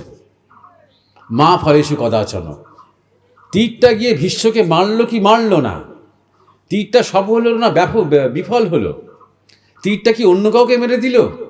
তীরটা কি রথের মানে ঘোড়াটাকে মেরে দিল? তীরটা কি ভেঙে গেল? তীরটা কি মাঝ আকাশে গোত্তা খেয়ে পড়ে গেল? Forget that. তুমি যেটা পারো করতে সেটা করো। তুমি তুন থেকে তুমি তীর বার করতে পারো, তুমি ধনুকে গুণ পড়াতে পারো, তুমি লক্ষ্য স্থির করে নিক্ষেপ করতে পারো। রেজাল্টটা তুমি নির্ণয় করতে পারো না, সেটা আমি পারি, সেটা আমি ঠিক করি। যোগস্থ কুরু কর্মা আমি, এইভাবে যোগস্থ হয়ে কর্ম করো। এটা হচ্ছে শ্রীকৃষ্ণের নির্দেশ। আমরা ধরে নিচ্ছি আগাগোড়া মহাভারত যুগে অর্জুন এইটাই পালন করার চেষ্টা করেছেন, কিন্তু অর্জুন যে অবস্থায় আছেন, ধরো এইটা তিনি করছেন, পারফেক্টলি করছেন। আর শ্রীকৃষ্ণ যে অবস্থায় আছেন, যিনি অর্জুনকে ইনস্ট্রাকশন দিলেন, যিনি অর্জুনকে বিশ্বরূপ দর্শনে দেখালেন যে তিনি সব হয়েছেন, অর্থাৎ তিনি ধনুক নিক্ষেপ করছেন, তিনি ধনুক তুলছেন, তিনি তীর নিক্ষেপ করছেন, তিনি লক্ষ্য ভেদ করছেন, তিনি লক্ষ্য ফেল করছেন, সফল হচ্ছেন, যা হচ্ছেন সবটা তিনি কৃষ্ণ এই স্থিতিতে আছেন। এটাকে কি বলে? যোগারূঢ়। এটা কোথাকার স্থিতি? সহস্রার চক্রের স্থিতি। যখন সহস্রার চক্রে আমাদের চেতনা যায়, সেখানকার স্থিতি। তাই জন্যে শ্রীকৃষ্ণ যখন কথা বলছেন গীতাতে, বলা হচ্ছে ভগবান উবাচ, তখন শ্রীকৃষ্ণ উবাচ নয়। কেন? কারণ তো কিন্তু সম্পূর্ণ ভগবত স্থিতিতে কথা বলছেন, অর্থাৎ বেশিরভাগ সময় তিনি সহস্রার চক্রতে বিরাজ করছেন। যে কোনো সাধারণ মানুষ আজ্ঞাচক্র পেরোলিয়া কথা বলতে পারে না, আজ্ঞাচক্রে অবস্থান করে অনেকে কথা বলতে পারে না। আর সেখানে তিনি আজ্ঞাচক্র পেরিয়ে আরও 6টা চক্র পেরিয়ে সহস্রারে অবস্থান করে তিনি অর্জুনের সাথে কমিউনিকেট করছেন ওই অবস্থাতে। তাই জন্যে বলা হচ্ছে ভগবান উবাচ, অর্থাৎ তখন তিনি সাক্ষাৎ ভগবান। তখন তিনি অর্জুনের সারথি নন শুধু, তিনি শুধু অর্জুনের বন্ধু নন, তিনি তখন শুধু দ্বারকার রাজা নন, তিনি সাক্ষাৎ নারায়ণ সামনে প্রকট। ওই স্থিতিতে চলে গেছেন তিনি। এটা কি করে হয়েছে? The quality of the questions, অর্জুনের জিজ্ঞাসার যে মান এবং অর্জুনের যে সংকট, সত্যিকারের একটা আত্মিক সংকট। অর্জুন জিজ্ঞাসু তখন, অর্জুন জাস্ট এমনি কিউরিয়াসিটি নয়, আচ্ছা শ্রীকৃষ্ণ ভাই বন্ধু বলো তো, তাহলে কর্মযোগ ব্যাপারটা একটু বলো তো, এরকম একটা কৌতূহল নয়। অর্জুন উঠে দাঁড়াতে পারছেন না যতক্ষণ না তিনি মীমাংসা পাচ্ছেন।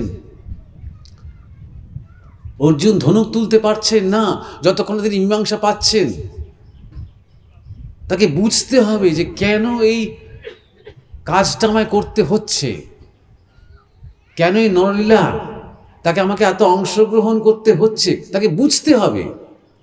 ঠিক এইভাবে যখন আমরা ভগবানকে চাইব না, দেবব্রত আমি কিন্তু বাড়িয়ে বলছি না, একটু এতটাই ব্যাকুল, এতটাই আত্মিক, এতটাই সংকট, যেটাকে মনে হবে সংকট কিন্তু আসলে এটা ভগবানের আশীর্বাদ, ঈশ্বরের আশীর্বাদ এটা, এই সংকটটা। তখন তিনি আমার সামনে প্রকট হবেন, তোমার সামনে প্রকট হবেন। আমি এক বিন্দু বাড়িয়ে বলছি না, কোনো না কোনো রূপে তোমার সামনে তখন তিনি দাঁড়িয়ে যাবেন। এটা হয়েছিল।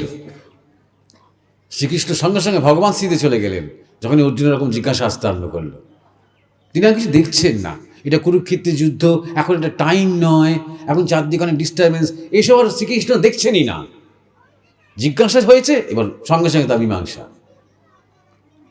কারণ দেখো, যেমন তোমার একটা আয়ু আছে না, এটা খুব ভালো একটা কথা মনে রেখো, তোমার একটা আয়ু আছে, তুমি যখনই জন্মেছো তোমার একটা মৃত্যুর দিন ঠিক হয়ে আছে। আমারও তাই, জিজ্ঞাসারও একটা আয়ু আছে। একটা স্থান কাল পাত্রে, একটা সংকটকালের মুহূর্তে একটা জিজ্ঞাসা উঠেছে, কেন কৃষ্ণ, কেন এটা আমায় করতে হবে? জিজ্ঞাসা জেগেছে। যদি শ্রীকৃষ্ণটা ছেড়ে রাখেন না, থাক পরে আলোচনা হবে, ওই জিজ্ঞাসাটা একদিন আস্তে আস্তে আস্তে আস্তে কিন্তু তার মৃত্যু হবে। অর্জুনের মধ্যে আর ওই জিজ্ঞাসা উঠবে না। তাই জন্য শ্রীকৃষ্ণ দেরি করলেন না, সঙ্গে সঙ্গে তার সর্বস্ব শক্তি দিয়ে তিনি অর্জুনের মুখোমুখি দাঁড়ালেন। তখন সেইভাবে যখন চাইবে না, তখন সাক্ষাৎ ভগবান তোমার সামনে মুখোমুখি প্রকট হবেন, কোনো না কোনো রূপে তিনি আসবেনই। নরেন্দ্রনাথ দত্তের সাথে ঠাকুর রামকৃষ্ণের দেখা হচ্ছে, কী অবস্থায়, ঠাকুর কী বলছেন নরেন্দ্রনাথ দত্ত সম্বন্ধে? বলে, প্রথম যখন নরেনকে দেখলুম চুল উস্কো খুস্কো, চোখ উদাস, অন্যমনস্ক, জামা কাপড়ের দিকে কোনো দৃষ্টি নেই। মানে অত বড় ঘরের ছেলে, সারা জীবন অত্যন্ত বিলাসিতা এবং বৈভবের মধ্যে তিনি জীবন কাটিয়েছেন, তিনি এত বেশি পাগলের মতন তখন ঈশ্বরকে দেখার জন্য ব্যস্ত হয়ে পড়েছেন যে আমি কি জামা কাপড় পরে আছি, আমি কোথায় যাচ্ছি, আমায় দেখতে কেমন লাগছে, আমি চুল আঁচড়াচ্ছি কি না, আমি চান করেছি কি না, এসব দিকে তার দৃষ্টিই নেই, খেয়ালই নেই তার। নিজেকে সম্পূর্ণ আত্মহারা হয়ে গেছেন, ভুলে আছেন। তখন তার সাথে কার দেখা হচ্ছে? রামকৃষ্ণের দেখা হচ্ছে। তিনি কি জিজ্ঞাসা করছেন ঠাকুরকে? আচ্ছা, ঈশ্বরকে দেখা যায়? আপনি সত্যিই দেখতে পান? এইরকম জিজ্ঞাসা, খুব সরল জিজ্ঞাসা, কিন্তু খুব কঠিন কঠিন কর্মযোগ, হেন তেন, জন্ম মৃত্যু, অমুক তমুক, এই সমস্ত বৈষ্ণব তত্ত্ব, শৈব তত্ত্ব, এইসব কিচ্ছু না। বেদান্ত, আত্মা পরমাত্মা, কিচ্ছু না। সিম্পল শিশুর মতন জিজ্ঞাসা দেখো, কিন্তু এটাই জিজ্ঞাসা, এটাই জিজ্ঞাসা। প্রাণ, প্রাণের জিজ্ঞাসা, বুদ্ধির জিজ্ঞাসা নয়, বিচার করা নয়, প্রাণের জিজ্ঞাসা। সত্যি ঈশ্বরকে দেখা যায়? সিম্পল একটা শিশুর জিজ্ঞাসা। আপনি দেখেছেন? আপনি যে বলছেন আপনি দেখেছেন? আর ঠাকুরের উত্তরটাও দেখো শিশুর মতন, হ্যাঁ দেখা যায়, হ্যাঁ রে দেখেছি, তোকেও দেখাতে পারি, তোকে যেমন দেখছি তার চেয়েও স্পষ্ট করে দেখেছি। সরল, কোনো মানে রকম বিশাল তারপরে তুই বসে বসে চর্চা করবে, ভাববে, শাস্ত্র উল্টাবে, এসব কোনো দরকারই নেই। এই হচ্ছে জিজ্ঞাসা এবং মীমাংসার কোয়ালিটি। সেই মুহূর্তে জন্ম সেই জিজ্ঞাসার, সেই মুহূর্তে ওই দেখা হচ্ছে, আর সেই মুহূর্তে তার মীমাংসা আসছে। আচ্ছা তুই জিজ্ঞাসাটা করলি, পরে উত্তর দেবো, তা নয়। 1 মাস পরে ভেবে বলবো, তা নয়, তাৎক্ষণিক। তাই জন্য আমি এটা বলছি, এক একটা সৎসঙ্গ না, এটা বাগানে ফোটা ফুলের মতন, জানো, প্রকৃত সৎসঙ্গ দেবব্রত, যে প্রতিদিনই তুমি বলবে গোলাপ ফুল ফোটে, কিন্তু তুমি জানো ভেতরে ভেতরে প্রত্যেক দিন গোলাপটা আলাদা।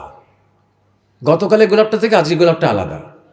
এইবারও দোল পূর্ণিমা গেল 3 দিন আগে, কিন্তু তুমি জানো গত বছরের দোল পূর্ণিমার যে চাঁদ আর আজকের যে পূর্ণিমার চাঁদ আলাদা, আলাদা। প্রত্যেকটা দিন সূর্য ওঠে, কিন্তু প্রত্যেকটা দিন সূর্য আলাদা আলাদা ওঠে। তুমিও পাল্টেছ, সূর্য পাল্টাচ্ছে, পৃথিবীও পাল্টাচ্ছে। ঠিক তেমনই যতই আলোচনা হোক, একই বিষয় নিয়ে হয়তো আলোচনা হবে, কিন্তু প্রত্যেক দিনের সৎসঙ্গ, প্রত্যেক দিনের আলোচনা আলাদা। স্থানকাল পাত্রে তৎক্ষণাৎ তার জন্ম, তৎক্ষণাৎ তার জীবন, তৎক্ষণাৎ তার নাচ, ততক্ষণ তার অবসান। বুঝতে পারছো? তাহলে যে কর্ম আমি আমার স্বার্থকে পুষ্ট করার জন্য করি, সেটা হচ্ছে কর্মভোগ বলতে পারো তুমি। অর্থাৎ আমি কর্ম করছি এবং ভালো কর্মের প্রারব্ধ তৈরি হচ্ছে, মন্দ কর্মের প্রারব্ধ তৈরি হচ্ছে। যেখানে আমার অহংকার রয়েছে, আমি কর্ম করছি এই ভাবনা রয়েছে। বুঝতে পারছো? ধরো, খুব ছোট্ট উদাহরণ দিলে বুঝতে পারবে তুমি।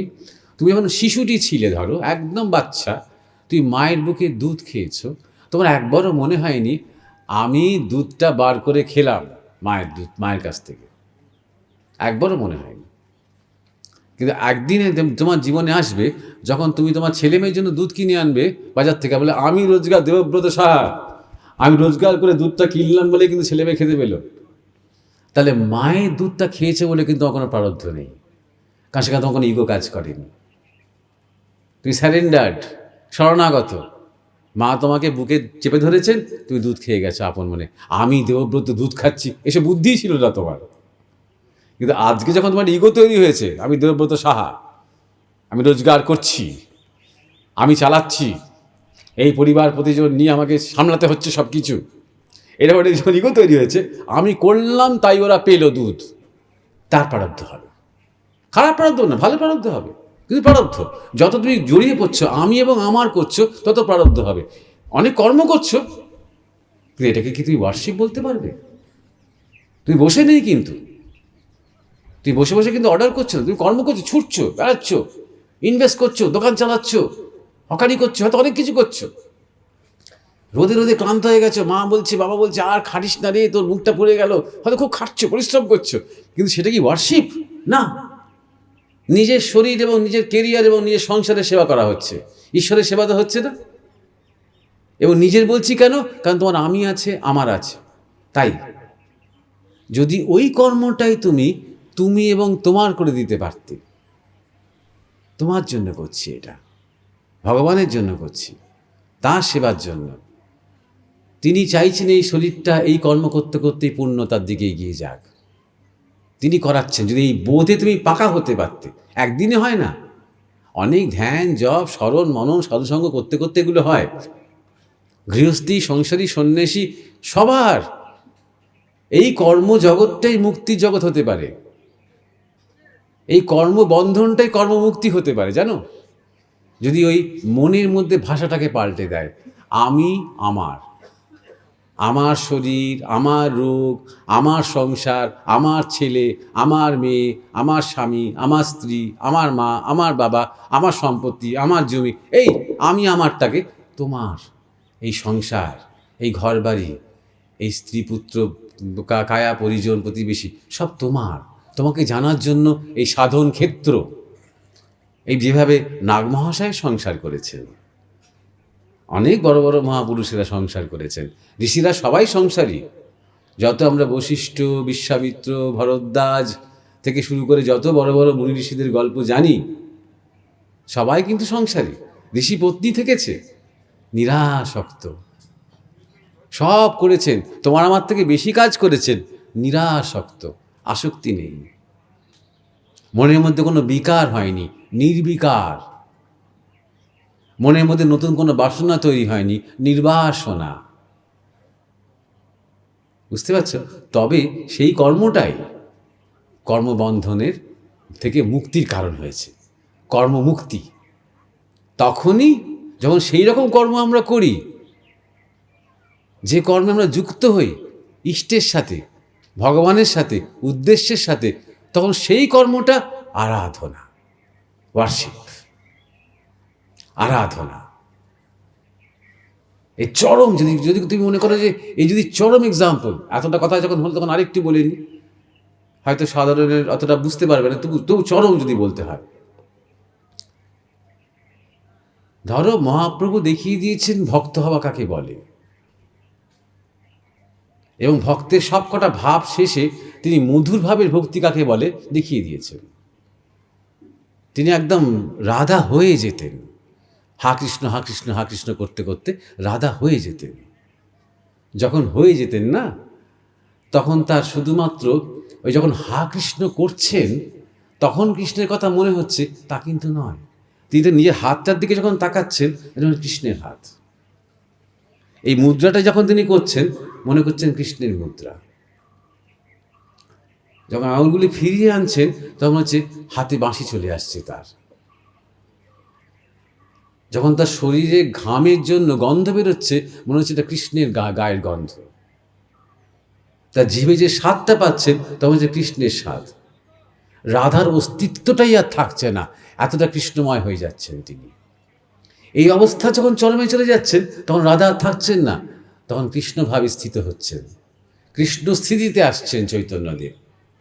সেই লীলাটা বাইরে কেউ জানতে পারত না, সেই লীলাটা অন্তরঙ্গজনে হতো। শ্রীবাসের যে ভূমিতে, শ্রীবাসের গৃহের অন্দরমহলে তার কৃষ্ণ লীলাটা হতো। যখন তিনি কৃষ্ণের ভাবে সবার মাথায় পা দিয়ে আশীর্বাদ করতেন, তখন তিনি স্থির, ধীর, শান্ত।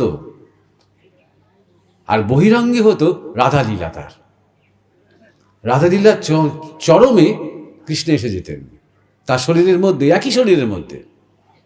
আবার কৃষ্ণলীলার চরমে রাধা এসে যেতেন।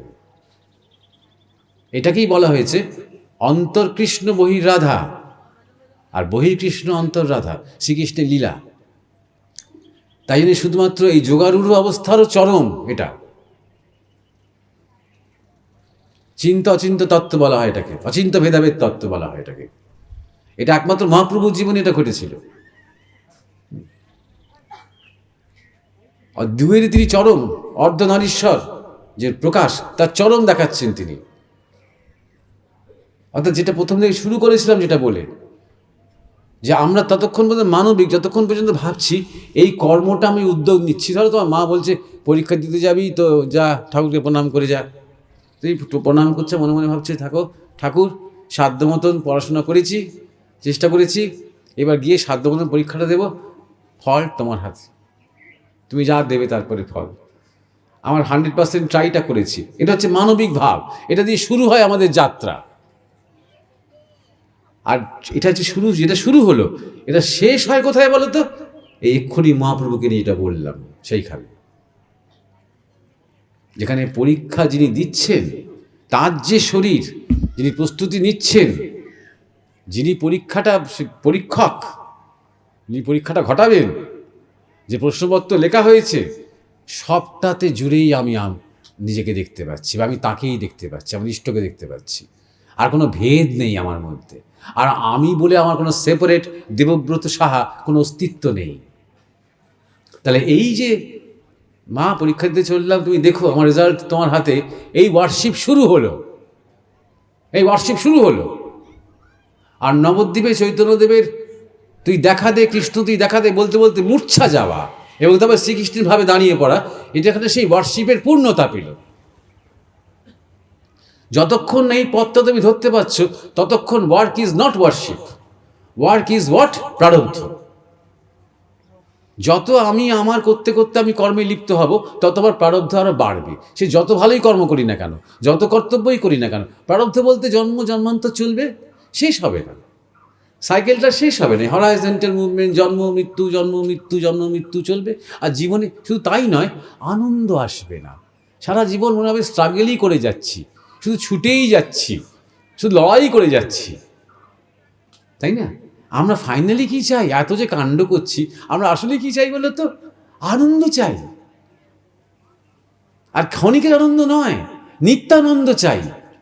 এমন আনন্দ যা নিত্য, যা বন্ধ হয় না, যা ছেদ নেই, সে আনন্দ চাই।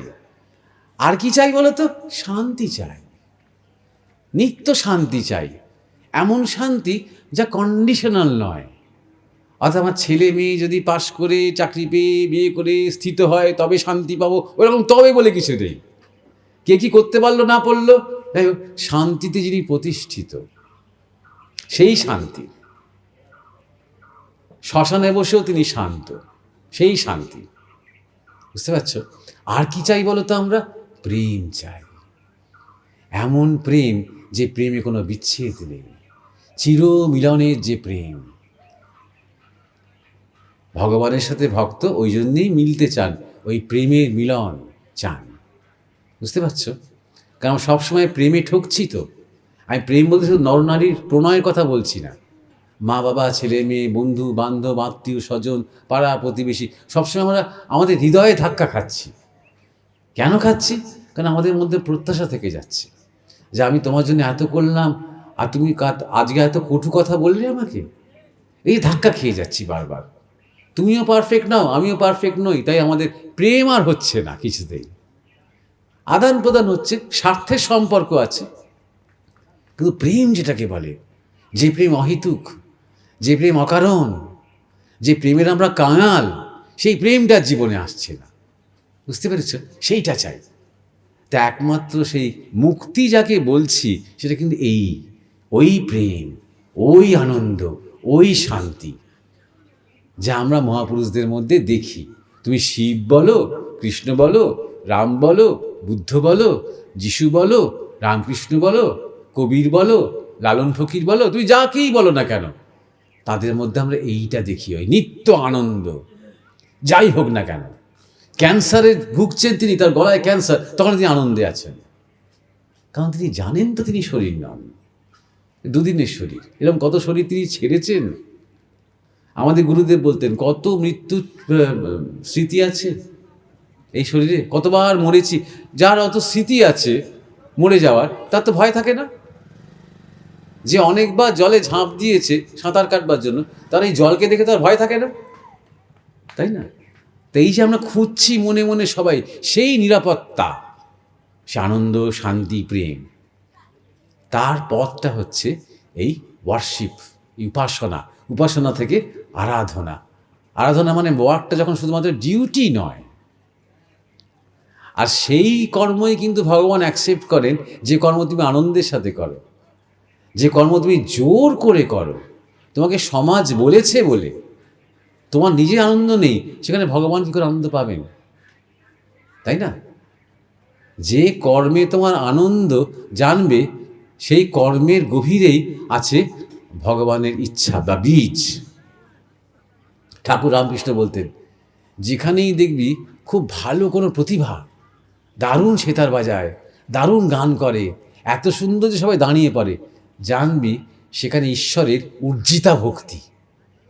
কত সরল কথা, কত গভীর কথা কিন্তু সরলভাবে বলা, ঈশ্বরের উর্জিতা ভক্তি প্রকট হয়েছে। সেই লোকটা হয়তো ঈশ্বর ঈশ্বর করছে না, কিন্তু ঈশ্বরের একটা শক্তি তার মধ্যে প্রকাশ হচ্ছে, যার জন্য লোক দাঁড়িয়ে যাচ্ছে। ওই কর্মটার মধ্যে, ওই সেতার, ওই সঙ্গীতের মধ্যে একটা ঈশ্বরীয় ম্যাজিক কাজ করতে আরম্ভ করেছে। মানে যে কর্মে তোমার আনন্দ জানবে সেই কর্মে ঈশ্বরীয় সায় আছে। কারণ আনন্দের মধ্যে ঈশ্বর, দুঃখের মধ্যে নয়, বেদনার মধ্যে নয়, নালিশের মধ্যে নয়, অভিযোগের মধ্যে নয়, নাকে কাদার মধ্যে নয়, আনন্দের মধ্যে ঈশ্বর জানবে। মহারাজজির কাছে যেটা প্রশ্ন, আপনিও জন্মান্তরবাদের কথা বলছিলেন, তো আপনি যে গুরুজির কথা বললেন, পরমানন্দ মহারাজজি, স্বামী পরমানন্দ, উনি নিজে উপলব্ধি করেছেন, কিন্তু পরজন্মে আমরাও বিশ্বাস করি, যেটা হচ্ছে মহাপুরুষদের কথা শুনে শুনে।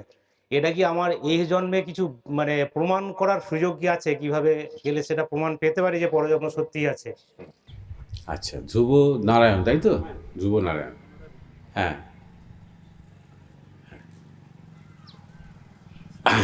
প্রথমত ভালো করে মানে স্মৃতি হাঁকড়ে দেখো ধ্রুব নারায়ণ, আমি জন্মান্তরবাদের কথা বলিনি। আমি শেষ করি, বাক্যটা শেষ করি। আমি জন্মান্তরবাদের কথা বলিনি, আমি জন্মান্তরের কথা বলেছি। জন্মান্তর এবং জন্মান্তরবাদের মধ্যে অনেক পার্থক্য আছে। বাদ আর ব্যাপারটা আসে কখন? যখন মানুষ কোনো একটা থিওরি বা তত্ত্ব তৈরি করে, সেটাকে বলে বাদ। যেমন পুঁজিবাদ, সমাজবাদ, এগুলো কোথাও প্রকৃতিতে নেই, কিন্তু মানুষের তৈরি করা তত্ত্ব। নারীবাদ, মানবতাবাদ, এই সমস্ত বাদের যে মানে কি বলবো বিবাদ, এগুলো বিবাদ তৈরি করার জন্য। যখন তুমি জন্মান্তরবাদ বলবে, তার মানে তুমি বলতে চাইবে, মানে তুমি বলছো না, কিন্তু অনেকে বলতে চাইবে এটা জন্মান্তরবাদ কিছু কিছু মানুষের তৈরি করা একটা থিওরি। বুঝতে পারছো? যেগুলো প্রকৃতিতে বা জীবনের সত্য, সেগুলো নিয়ে কিন্তু আমরা বাদ বলি না। যেমন ধরো, আমরা কখনো বলি না প্রেমবাদ, আমরা বলি না স্নেহবাদ, আমরা কখনো বলি না মায়ের যে শিশুর প্রতি ভালোবাসা, তাই কখনো বলি না বাৎসল্যবাদ। হ্যাঁ, তাই যেগুলো নিত্য, যেমন সূর্য রোজ উঠেছে, এখন দুপুর হয়ে গেছে, আমরা কিন্তু দুপুরবাদ বলবো না। আপনি দুপুরবাদে বিশ্বাস করেন মহারাজ? এটা কিন্তু বলবো না। আমি জানি তো দুপুর, সবাই দেখতে পাচ্ছি দুপুর, দুপুর নিয়ে সূর্যবাদ কিন্তু বলবো না। আমি হয়তো সূর্য উপাসক, আমি কিন্তু কাউকে বলবো না তুই সূর্যবাদী, আমি কিন্তু বলবো না। কারণ সূর্যটা আমরা দেখতে পাচ্ছি, সবাই দেখি তো, সবাই তো প্রমাণ পাচ্ছি সূর্য স্থূলে। বুঝতে পেরেছ? 1 নম্বর মনে রাখবে। 1 নম্বর কথা। 2 নম্বর কথা, তুমি বললো যে আমি জন্মান্তর বিশ্বাস করি। তোমায় বিশ্বাস করতে তো হবে না। কেউ মাথার দিব্যি দেয়নি যে তোমাকে জন্মান্তর নিয়ে বিশ্বাস করতে হবে। কেন বিশ্বাস করতে যাবে? যাকে দেখেছো, যা হয়েছে, তাকে বিশ্বাস করো। যদি তুমি তোমার মা বাবাকে দেখে থাকো, মা বাবাকে বিশ্বাস করো। ভালো মাস্টারমশাই একজন, যিনি তোমার কাছে কিছু শিখিয়েছেন, তাকে দেখে থাকো, তাকে বিশ্বাস করো। তুমি যদি মনে করো যে স্বামী বিবেকানন্দ একজন সত্যিকারের মহাপুরুষ, তার কাছে জীবন অনেক কিছু শিখেছি, তিনি তো জন্মান্তরের কথা বলেছেন, তাকে বিশ্বাস করো। কারণ তিনি তো মিথ্যে কথা কেন বলতে যাবেন? জন্মান্তর স্থাপন করে বিবেকানন্দের কি হাতি করে পাবেন তিনি, তাই না? যদি কোনো বাদ কারা তৈরি করে? যারা কোনো পলিটিক্যাল পার্টি তৈরি করবে, যাদের ভোট নিয়ে জিততে হবে, যাদের কোনো একটা মতবাদ স্কুল কলেজের পাঠ্যক্রমে চাপিয়ে দিতে হবে, তারা তো বাদ তৈরি করে। সুতরাং তুমি কিসে বিশ্বাস করলে না? বিশ্বাস করা ধর্ম এমন একটা ভারতবর্ষের ধর্ম, জানো তো? কোথায় আমরা আলাদা বলো তো পৃথিবীর অন্যান্য ধর্মমত থেকে? আমাদের কেউ চাপিয়ে দেয় না যে তোমাকে এটা বিশ্বাস করতেই হবে, এটাকে মানতেই হবে। আমাদের কেউ চাপিয়ে দেয় না। আমাদের কি বলা হয়? তোমাকে জানতে হবে। বেদান্তের প্রথম কথাটাই হলো জানো। আর অন্যান্য যে ধর্মমত, ক্রিশ্চিয়ানিটি, ইসলাম, কমিউনিজম, ডেমোক্রেসি, যত এগুলো সব ধর্ম। এই ধর্মমতগুলো প্রথমেই বলবে মানো, জানার চেষ্টা করো না। জানার চেষ্টা করলে তোমাকে আমরা একদম ধর থেকে মুন্ডু আলাদা করে দেবো, বা জেলে পুরে দেবো, বা ক্যান্সেল করে দেবো, অনেক কিছু করবো তোমাকে আমরা। আর বেদান্ত কি বলে? জানো। কোথাও তুমি বেদ উপনিষদ খুঁড়ে কোথাও দেখবে না বলছে চোখ বন্ধ করে মেনে নাও আমি যা বলছি। যদি বলে, জানবে সে ভারতবর্ষের ধর্মের উত্তরাধিকারী নয়। যদি বলে এইটাই তোমাদের মানতে হবে, এটাই বিধান, এটাই হলে স্বর্গ, ওটা হলে নরক, এরকম কথা যে বলছে, জানবে এটা ভারতবর্ষের কণ্ঠস্বর নয়, এটা অন্য লোকেদের কণ্ঠস্বর ধার করে সে কথা বলছে, হিন্দু ধর্মের নাম নিয়ে বলছে, জানবে। তাই জন্যে আমি এই কথাটা সব জায়গায় বলি যে বাঙালিরা যেমন অন্তত এইবারে বাদ বলা বন্ধ করে। কথায় কথায় বাদ, অদ্বৈতবাদ, অদ্বৈতবাদ বলে কিছু নেই তো, অদ্বৈত দর্শন আছে। দ্বৈতবাদ, দ্বৈতবাদ বলে কিছু নেই তো, দ্বৈত দর্শন আছে। তেমনি জন্মান্তর বাদ বলে কিছু নেই তো, জন্মান্তর আছে। পরিষ্কার কথা। এবং একটা নিউটনিয়ান ফিজিক্স দেখেই তুমি বুঝতে পারবে জন্মান্তর আছে। নিউটনিয়ান ফিজিক্স, প্রত্যেকটা এফেক্টের পেছনে একটা কজ আছে, প্রত্যেকটা যা কিছু কার্য আছে তার পেছনে একটা কারণ আছে, তাই কার্যটা হলো, অকারণে কিছু হয় না। তুমি এখানে বসে আছো এই প্লাস্টিকের ওপরে, এইখানে আমার সামনে বসে আছো, হঠাৎ তুমি দেখলে তুমি এখানে বসে আছো? তুমি ঘুম থেকে উঠলে আর দেখলে ঝাড়, আমি স্টেজের সামনে বসে আছি, মহারাজের সামনে বসে আছি? না তো, একটা কারণ আছে এখানে বসে আছো তুমি। কি কারণ আছে? তুমি হেঁটে এসেছো। কেন হেঁটে এসেছো? তোমার মনে হয়েছে। কেন মনে হয়েছে? একটা অনুষ্ঠান আছে। কিসের অনুষ্ঠান আছে? একটা সৎসঙ্গ হবে। কি সৎসঙ্গ হবে? একটা মহারাজ আসবে। তাতে কি হয়েছে? আমার ইচ্ছে আছে। কত হয়েছে দেখো তোমার, তার আগে তুমি তারপরে হেঁটে এসেছো। তাহলে তুমি হঠাৎ ধ্রুবনারায়ণ, তখন তোমার নাম ধ্রুবনারায়ণ হয়নি, মাতৃগর্ভে এলে হঠাৎ, out of the blue, zero থেকে অ্যাক্সিডেন্ট, দুম করে। নিশ্চয়ই কিছু কারণ আছে, নিশ্চয়ই কিছু পাস্ট আছে, নিশ্চয়ই কিছু অতীত আছে। সেই কর্মফল ভোগ করতে এসেছো, আগের কর্মের, এবং আগের যা কিছু বাসনা রয়েছে, যে বাসনাগুলো এখনো অতৃপ্ত, সেই অতৃপ্ত বাসনাগুলোকে পূরণ করতে তুমি এই শরীরটা নিয়েছো। এই শরীরটা সেভাবেই গড়ে তোলা হয়েছে যাকে দিয়ে তোমার এই অতৃপ্ত বাসনাগুলো পূরণ হবে এবং আগের কর্মের প্রারব্ধগুলো তুমি গ্রহণ করতে পারবে। লজিক্যাল, একদম লজিক্যাল কথা বলছি। এখন কি হবে? এখন থেকে তুমি যা যা কর্ম করবে, আবার নতুন নতুন নতুন নতুন ফল তৈরি করবে। আবার তোমার যখন ধরো বৃদ্ধ অবস্থা হবে, আবার তখন তোমার মনে হবে আমার এইটা করতে পারলুম না, সেইটা করতে পারলুম না, এইটা বড্ড ইচ্ছা ছিল গো, ওটা হলো না। ওইগুলো হবে, এই জন্মে আর হবে না, পরের জন্মে হবে। অত ইচ্ছা থাকলে হবে। দেখো আমাদের দেশে কি সুন্দর একটা কালচার, দেখো ছোটো ছোটো ব্যাপারে সারা জীবন হয়তো 30 বছর আর সে হয়তো মাছ মাংস খায়নি কোনো দিন, বারণ করেছে গুরুদেব, বা বৈষ্ণব সম্প্রদায়ের মধ্যে বড় হয়েছে। হঠাৎ মারা যাওয়ার সময় শয্যাশায়ী, দিন 7 আগে থেকে পাগলের মতো বলছে আমাকে মাছ এনে দে, আমাকে মাংস এনে দে, আমাকে মাছ এনে দে। খুব হয় এটা। কেন হয় বলো তো? কারণ দমিয়েছে না, ইচ্ছে করেছে, বাকিরা সব খেয়েছে চোখের সামনে, আর নিজে দমন করেছে। ডাক্তার সবসময় বলে সেই ইচ্ছা তো খেয়ে নিক। তাহলে কি বলো তো, ওই অতৃপ্তি নিয়ে মরবে না। নাহলে ওই মাছ মাংস খাওয়ার জন্য আবার জন্মাতে হবে তাকে। যখন এই মাছ মাংস খেলো দেখবে শান্ত হয়ে গেল, চোখ পুরো শরীরটা তার শান্ত হয়ে গেল এবং নিশ্চিন্তে মরে গেল সে। ওই মাছ মাংসর যে ইচ্ছা তার থেকে মুক্তি হয়ে গেল। তুমি বিশ্বাস করবে না, বড় বড় সাধুদের জীবনেও এটা হয়, সত্যি হয়। এই বিশেষ করে খাওয়া দাওয়া নিয়ে কিছুটা বারণ ছিল, সারা জীবন করতে পারেনি, শেষে গিয়ে বেচারা সে চাইছে পাগলের মতন। তখন আর প্রাণ মিথ্যে কথা বলতে পারে না, জানো। যতক্ষণ তুমি সচেতন আছি, আমার শরীর সুস্থ আছে, আমি ফিট আছি, তুমি আমার সামনে লোভনীয় খাবার নিয়ে এলে, না না না না আমি ওসব খাই না, আমার মনেই হয় না, ওসব অনেক দিন ছেড়ে দিয়েছি। এটা করতে পারি, ভেতরে ভেতরে আমি নিজে কন্ট্রোল করতে পারি। ইচ্ছেটা আমার হয়েছে, 16 আনা ইচ্ছা হয়েছে, কিন্তু মুখে বলেছি যে না ধ্রুবনারায়ণ আমার সামনে সব এনেও না, আমি বিরক্ত লাগে সব, বলেছি, বুঝতে পারছো? যদি প্রাণ সংকটকাল আসে না, যদি সেই সময় যদি আমি ধরো মরে যাচ্ছি লাস্ট, হ্যাঁ আমি হামলে খাবো, এনেছো আমার জন্য, আমাকে একটু দাও, একটু দাও, একটু খাইয়ে দাও, আমি পাচ্ছি না হাতে তুলতে, এরকম করবো আমি। মৃত্যুর সময় না মানুষ মিথ্যে কথা বলতে পারে না, তাই অনেকে সাক্ষ্য নেওয়া হয় মৃত্যুর সময়। হ্যাঁ রে সেই দিন সেইখানে ওই এই মুখোশ পরা লোকটা ছিল, হ্যাঁ বা না যা বলবে বিচার যে কোনো আদালতে সেটা গ্রাহ্য, কারণ মৃত্যুর মুখে মানুষ মিথ্যে কথা বলতে পারে না, বুঝতে পেরেছ? তো দেখো এখান থেকে তো প্রমাণ হয়ে যাচ্ছে জন্মান্তর আছে। তুমি কতটা আর্টেনিস দেখো যে তুমি শুধুমাত্র শরীর নও,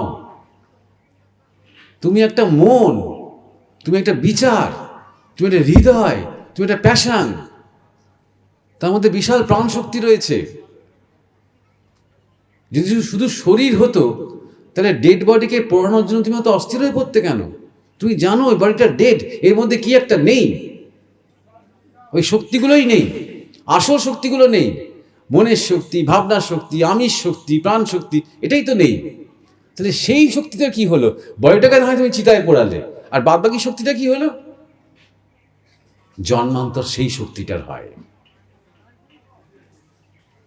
এটাকে বলে চিত্ত নির্মাণ, শাস্ত্রে বলে চিত্ত দিয়ে নির্মাণ হয় নতুন ডেটা। এখন কম্পিউটার যারা করে তারা ভালো করে বুঝতে পারবে আমার কথাটা। এইটুকুন ধরো চিপের মধ্যে পুরো একেবারে পৃথিবীর জ্ঞান রয়েছে, এইটুকুন চিপের মধ্যে, ঠিক তেমনই চিত্তের মধ্যে থেকে যায় পুরো ডেটা, তোমার ডেটা। এবং আগামীর যে বডিটা তুমি নেবে, আগামীর যে জীবনটা তোমার হবে, যেখানে তুমি আসবে, যে মা হবে, যে বাবা হবে, সব নির্ধারিত হয়ে যাচ্ছে ওই ডেটার দ্বারা, ওই চিপের দ্বারা নির্ধারিত হয়ে যাচ্ছে। ওই চিত্ত নির্মাণ হচ্ছে, তাই জন্যে বলা হয় শিবের পাশে বসে আছেন চিত্রগুপ্ত, গুপ্ত অবস্থায় তিনি রেকর্ড রাখছেন তোমার মধ্যে। মন, বুদ্ধি, চিত্ত, অহংকার, এই চতুষ্টঙ্গ, কালীর 4টে হাত, এই কালীর 4টে হাত, মন, বুদ্ধি, চিত্ত, অহংকার, এই চিত্তের মধ্যে প্রসুপ্ত থাকছে, ঘুমিয়ে থাকছে তোমার যাবতীয় যত ডেটা, তোমার আদ্য পান্ত, তোমার ঠিকুজি কুষ্টি, তোমার 14 পুরুষ আগে 14 পুরুষ পরে, সত্যি সত্যি বাড়িয়ে বলছি না, থাকছে। সেখান থেকে তোমার আগামী জন্মের ইনফরমেশন যাচ্ছে, সেখান থেকে তুমি আবার নতুন সাইকেলের মধ্যে এসে তুমি কোনো না কোনো পিতার বীর্যে প্রবেশ করছো। সেখান থেকে তুমি মাতৃগর্ভে প্রত্যেকবার নারী পুরুষ মিলিত হচ্ছে, আর মায়ের মধ্যে কম্পিটিশন চলছে, কারণ পিতার বীর্যের মধ্যে হাজার হাজার বীজ থাকে, সেই বীজের মধ্যে মধ্যে কম্পিটিশন চলছে। কে জিতবে বলো তো? মা ঠিক করবে, সচেতন হয়ে মা ঠিক করে না। মায়ের তখন যে ভাব, মায়ের তখন যে মুড, তিনি ঠিক করেন। ধরো মা কোনো একটা সময় তোমাকে না জানিয়ে, আমি মজা করে বলছি, তোমাকে না জানিয়ে শিব মন্দিরে গিয়ে শিবের কাছে মানত করে এসেছে, তোমার মতন ছেলে চাই। এই যে মায়ের ভাব, যে শিবের কাছে মানত করেছি, তাহলে তোমার এই হাজার হাজার বীজের মধ্যে, হ্যাঁ, যার মধ্যে ত্যাগের ভাব আছে, যার মধ্যে শিবের ভাব আছে, যার পূর্বজন্মে কিছু সাধনা রয়েছে, সে সিলেক্টেড হয়ে যাবে। মা জানতে পারবে না, মার অজ্ঞাতেই। মা যেহেতু মা মনসা করে এসছেন, মানত করে এসছেন, মার অজ্ঞাতেই সেই বীজ সিলেক্টেড হয়ে যাবে। এইভাবে সন্তান আসে, এইভাবে জন্মান্তর হয়। তোমাকে প্রমাণ, তার কাছে তো কেন প্রমাণ করতে হবে তোমার? তুমি অন্য কিছু প্রমাণ তো করতে তোমাকে কেউ বলে না। ধরো তুমি জীবনে খুব দুঃখ পেয়েছো, খুব দুঃখ পেয়েছো, কিছু একটা ঘটনা ঘটেছে, তুমি খুব দুঃখ পেয়েছো, কেউ তো এসে বলবে না ধ্রুবনারায়ণ প্রমাণ করো তো তোমার দুঃখ, এই দুঃখ। তখন তুমি বলবে যে এই দেখো আমি গেলাসে রেখে দিয়েছি প্রায় 3 ফোঁটা চোখের জল, তুমি বলবে? নাকি চোখের জল দেখাই বলবে হ্যাঁ প্রমাণ হয়ে গেল? আমি এটাও তো বলতে পারি, ওটা তুমি নুন দেওয়া জল রেখে দিয়েছো, ওটা তোমার কেঁদেছো, কে বলেছে? ও তো আনন্দেও তো মানুষ চোখের জল ফেলে, কে বলেছে? তুমি আনন্দ প্রমাণ করতে পারবে? তুমি বলতে পারবে বড্ড আনন্দ হয়েছে, কিন্তু প্রমাণ করো, কিন্তু মুখে অভিনয় করতে পারো। তুমি কাউকে খুব ভালোবাসো, একটা বাচ্চা ছোট্ট ছেলেকে তুমি ভীষণ ভালোবাসো, সবসময় তার কথা মনে পড়ে, প্রমাণ করতে পারবে তুমি তাকে ভালোবাসো? অর্থাৎ আমি কি বলতে চাইছি বলো তো, সব কিছু এরকম অবজেক্টিভ প্রমাণ হয় না, কিছু কয়েকটা সাবজেক্টিভ এক্সপিরিয়েন্স হয়। আমার নিজের অভিজ্ঞতা হতে পারে, আনন্দের, প্রেমের, দুঃখের, স্নেহের অভিজ্ঞতা হতে পারে, ঠিক তেমনই আমার অভিজ্ঞতা হতে পারে জন্মান্তরের। সাধনার মধ্যে, আত্মবিশ্লেষণের মধ্যে, অন্তর্মুখীন অবস্থায় কোনো সময় হয়তো আমি পূর্ব জন্মের কিছু জেনে ফেললাম, দেখে ফেললাম, গুরু হয়তো জানিয়ে দিলেন, সেটা হতে পারে। কিন্তু কাউকে প্রমাণ করার দায়িত্ব আমার নেই। কেন প্রমাণ করতে যাব? আমি জন্মান্তর বাদ প্রতিষ্ঠা করতে এসেছি নাকি পৃথিবীতে? বুঝতে পারছো? অতএব ওটা নিয়ে ভেবোই না। তুমি ঈশ্বরের পথে এগোতে এগোতে একদিন ভগবানের ইচ্ছে হলে তুমি জানতে পারবে তুমি পূর্বজন্মে কী ছিলে, জেনেই বা কী হবে। আরেকটা কথা তোমাকে বলি, শেষ কথা, সেটা হচ্ছে যে এই যে আমরা পূর্বজন্মের কথা ভুলে যাই, এটা জানবে ঈশ্বরের আশীর্বাদ, বুঝলে? যদি মনে রাখতাম না, পাগল হয়ে যেতাম। যত জাতিস্বর আছে, যারা ছোটবেলায় অনেক কিছু মনে রাখতে পারে, তারা বেশি দিন বাঁচে না, তারা পাগল হয়ে যায়। মানে পূর্বজন্মটা আমার আসল বাস্তব না, এই জন্মে যাদের দেখছি, এই জন্মে যে মা বাবা চারপাশ দেখছি, এটা আমার আসল বাস্তব। কোনটা আসলে আমি, কোনটা আসলে বাস্তব, এই বিভ্রান্তিতে না সেই আস্তে আস্তে পাগল ডিপ্রেশনে চলে যায়, মারা যায়, বেশি দিন বাঁচে না এরা। তুমি এই জন্মে, আজকে ধরো 6ই মার্চ 2026, আমি তোমাকে বললাম ধ্রুবনারায়ণ 2025 4 মার্চ 1:45 সময় দুবেলা তুমি কী ভাবছিলে, কী করছিলে? মহারাজ ওটা তো মনে নেই, ওর ভাই মনে নেই। 2025 পুরো বছরটা কেমন গেছে সে আপনাকে আমি একটু বলতে পারবো, কিন্তু 6ই মার্চ বেলা 1টা সময় কী করছিলাম ও তো আর মনে নেই। ভালো হয়েছে মনে নেই। সব যদি মনে রাখতে পারতে, ছোট্টবেলা থেকে প্রত্যেকটা রাগ, প্রত্যেকটা অভিমান, প্রত্যেকটা মারামারি, প্রত্যেকটা শাসন, হ্যাঁ, তুই ভালো থাকতে পারতে। আমরা ভুলে যাই, তাই আমরা ভালো থাকি। তাই শিবকে বলা হয় ভোলানাথ, সব কিছু ভুলতে পারে। তার পূর্বজন্ম যে আমাদের মনে থাকে না, এটা জানবে তার আশীর্বাদ। যখন মনে পড়বে তখন জানবে আমাদের অধিকার হয়েছে। তখন আমরা শুধুমাত্র এই শরীরটার মধ্যে আটকে নেই। তখন আমি জানি যে আমি শুধুমাত্র ধ্রুবনারায়ণ নই, আমি অনেক দিন ধরে আমি নানা রকম শরীর নিচ্ছি, আপাতত এই শরীরটা ধ্রুবনারায়ণের। এই জ্ঞানটা যখন আমার পাকা হবে, তখন আমি পূর্বজন্ম জানতে পারবো, তখন আমি অত ধাক্কা খাবো না। আজকে আমি ভিখিরি হয়েছি, আমি দেখলাম পূর্বজন্মে রাজা ছিলাম, হায় হায় হায় এটা কেন হলো করে আমার আর্ধেক হার্ট অ্যাটাক হয়ে গেল। এরকম হয় অনেকের, পূর্বজন্মে যখন ফ্ল্যাশ পায় না, তখন অনেকে পাগল হয়ে যায়। এই জন্যে, তাই জন্যে প্রমাণ করার চেষ্টা করো না, বোধ করার চেষ্টা করো, নিজের মধ্যে নিজে অনুভব করার চেষ্টা করো, কোনো কিচ্ছু প্রমাণ করার চেষ্টা করো না। আমরা এখানে উপস্থিত আছি, সকলে কিন্তু ঈশ্বরকে পেতে চায়, দর্শন করতে চায়, সবারই মনের ইচ্ছা আশা থাকবে, কিন্তু মনের ইচ্ছা আশা থাকবে, কিন্তু আমরা কে যেন আমাদেরকে প্রথমেই ভুল বললে তো, তাই ঘাড় নাড়লাম আমি। কেউ পেতে চায় না ঈশ্বরকে। না না, আমরা মনে মনে আসে তোমার জিজ্ঞাসার প্রিমিক্সটাই ভুল। সবাই চায় ঈশ্বর আমার সব কিছু ঠিক করে দিন, আমার সংসারটা ঠিক করে দিন, আমার রোগটা ঠিক করে দিন, হ্যাঁ, আমার সমস্যাগুলো মিটিয়ে দিন। কিছু মানুষ না না না, আমাদের মনে হয়তো মাঝে মাঝে আসে ঈশ্বরের প্রতি আগাইতে, কিন্তু আমরা আগাইতে পারি না। কোনো অদৃশ্য শক্তি আমাদের টেনে ধরে মাঝে মাঝে, যেটা আমরা এগিয়েও যেন আমরা পেছিয়ে আসতে হয়। কি অদৃশ্য শক্তি? মনের মধ্যে হয়তো আমাদের যে আমার ঈশ্বরের কে পেতে চাই, আমরা না, তা বলছি না। মুক্তি পেতে কোন চাই। কোন অদৃশ্য শক্তি পেছন ধরে? জানি না তো, জানি না বলতে জানি না বলতে ধরুন কি মনে হয় তখন? কি তখন মনে হয় যেন কোনো কিছু আমাকে সমস্যায় ফেলে দেওয়া হচ্ছে। তা হোক না সমস্যা, সমস্যা থাকবে না তবে ঈশ্বরকে ডাকবো? এখানে তো ভুল করছো।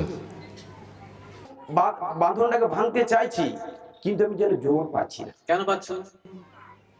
কেন পাচ্ছ না? তা চাওয়াটা যথেষ্ট জোর নেই, তাই জন্য কোনো অদৃশ্য শক্তি টক্তি মানে হচ্ছে যে তুমি বলছো বাধা, হ্যাঁ, মানে জগতে অনেক কিছু বাধা, এই শাস্ত্রে কথাই আছে, শ্রেয়াংসী বহু বিজ্ঞানী, শ্রেয় কাজে বাধা বেশি।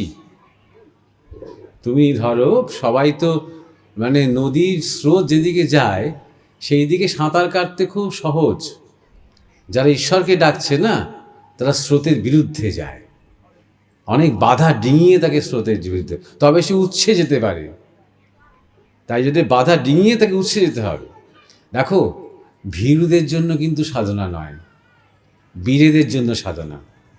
হ্যাঁ, যত আমাদের দেশে যারা ঈশ্বরকে জেনেছেন, ঈশ্বরকে দেখেছেন, ঈশ্বরকে বোধ করেছেন, তারা কিন্তু সবাই বীর। তারা একটু বাধা পেলেন আর পিছিয়ে গেলেন, তেমন লোক তারা নন। তেমন যারা হয়েছে তারা পিছিয়ে গেছেন, আবার জন্মান্তরে চেষ্টা করেছেন। বুঝতে পারছো? যোগক্ষেম বহন করি। আজকে হয় তুমি এইটুকুই করতে পারলে, তা বাধাতে তুমি আটকে গেলে, পরের জন্মে আবার একটু এগোতে পারবে। বুঝতে পারছো? ততক্ষণ পর্যন্ত তাই জন্যে ঠাকুর বলতেন ধীর ও বীর। কেউ কেউ একটু একটু একটু করে এগোতে পারে, আর কেউ কেউ ভাবে আমি এক রাত্রির মধ্যে, আজকের মধ্যেই আমি তাকে চাই, এইভাবে এগোতে পারে। এবার তোমার মেজাজ অনুযায়ী, তোমার মুড অনুযায়ী, তোমার স্বভাব অনুযায়ী তুমি সেভাবে চেষ্টা করবে। আর বাধা যখন কেউ দেবে, মনে করবে এটা তাঁরই দেওয়া বাধা, তিনি পরীক্ষা নিচ্ছেন। যখন সেই বাধাটাকে বাধা না মনে করবে এটা তার প্রসাদ, তখনই দেখবে আস্তে আস্তে বাধাটা কেটে গেছে, আর একটু সহজে তখন আবার সাধনা করা যাচ্ছে বা ঈশ্বরের দিকে এগোনো যাচ্ছে।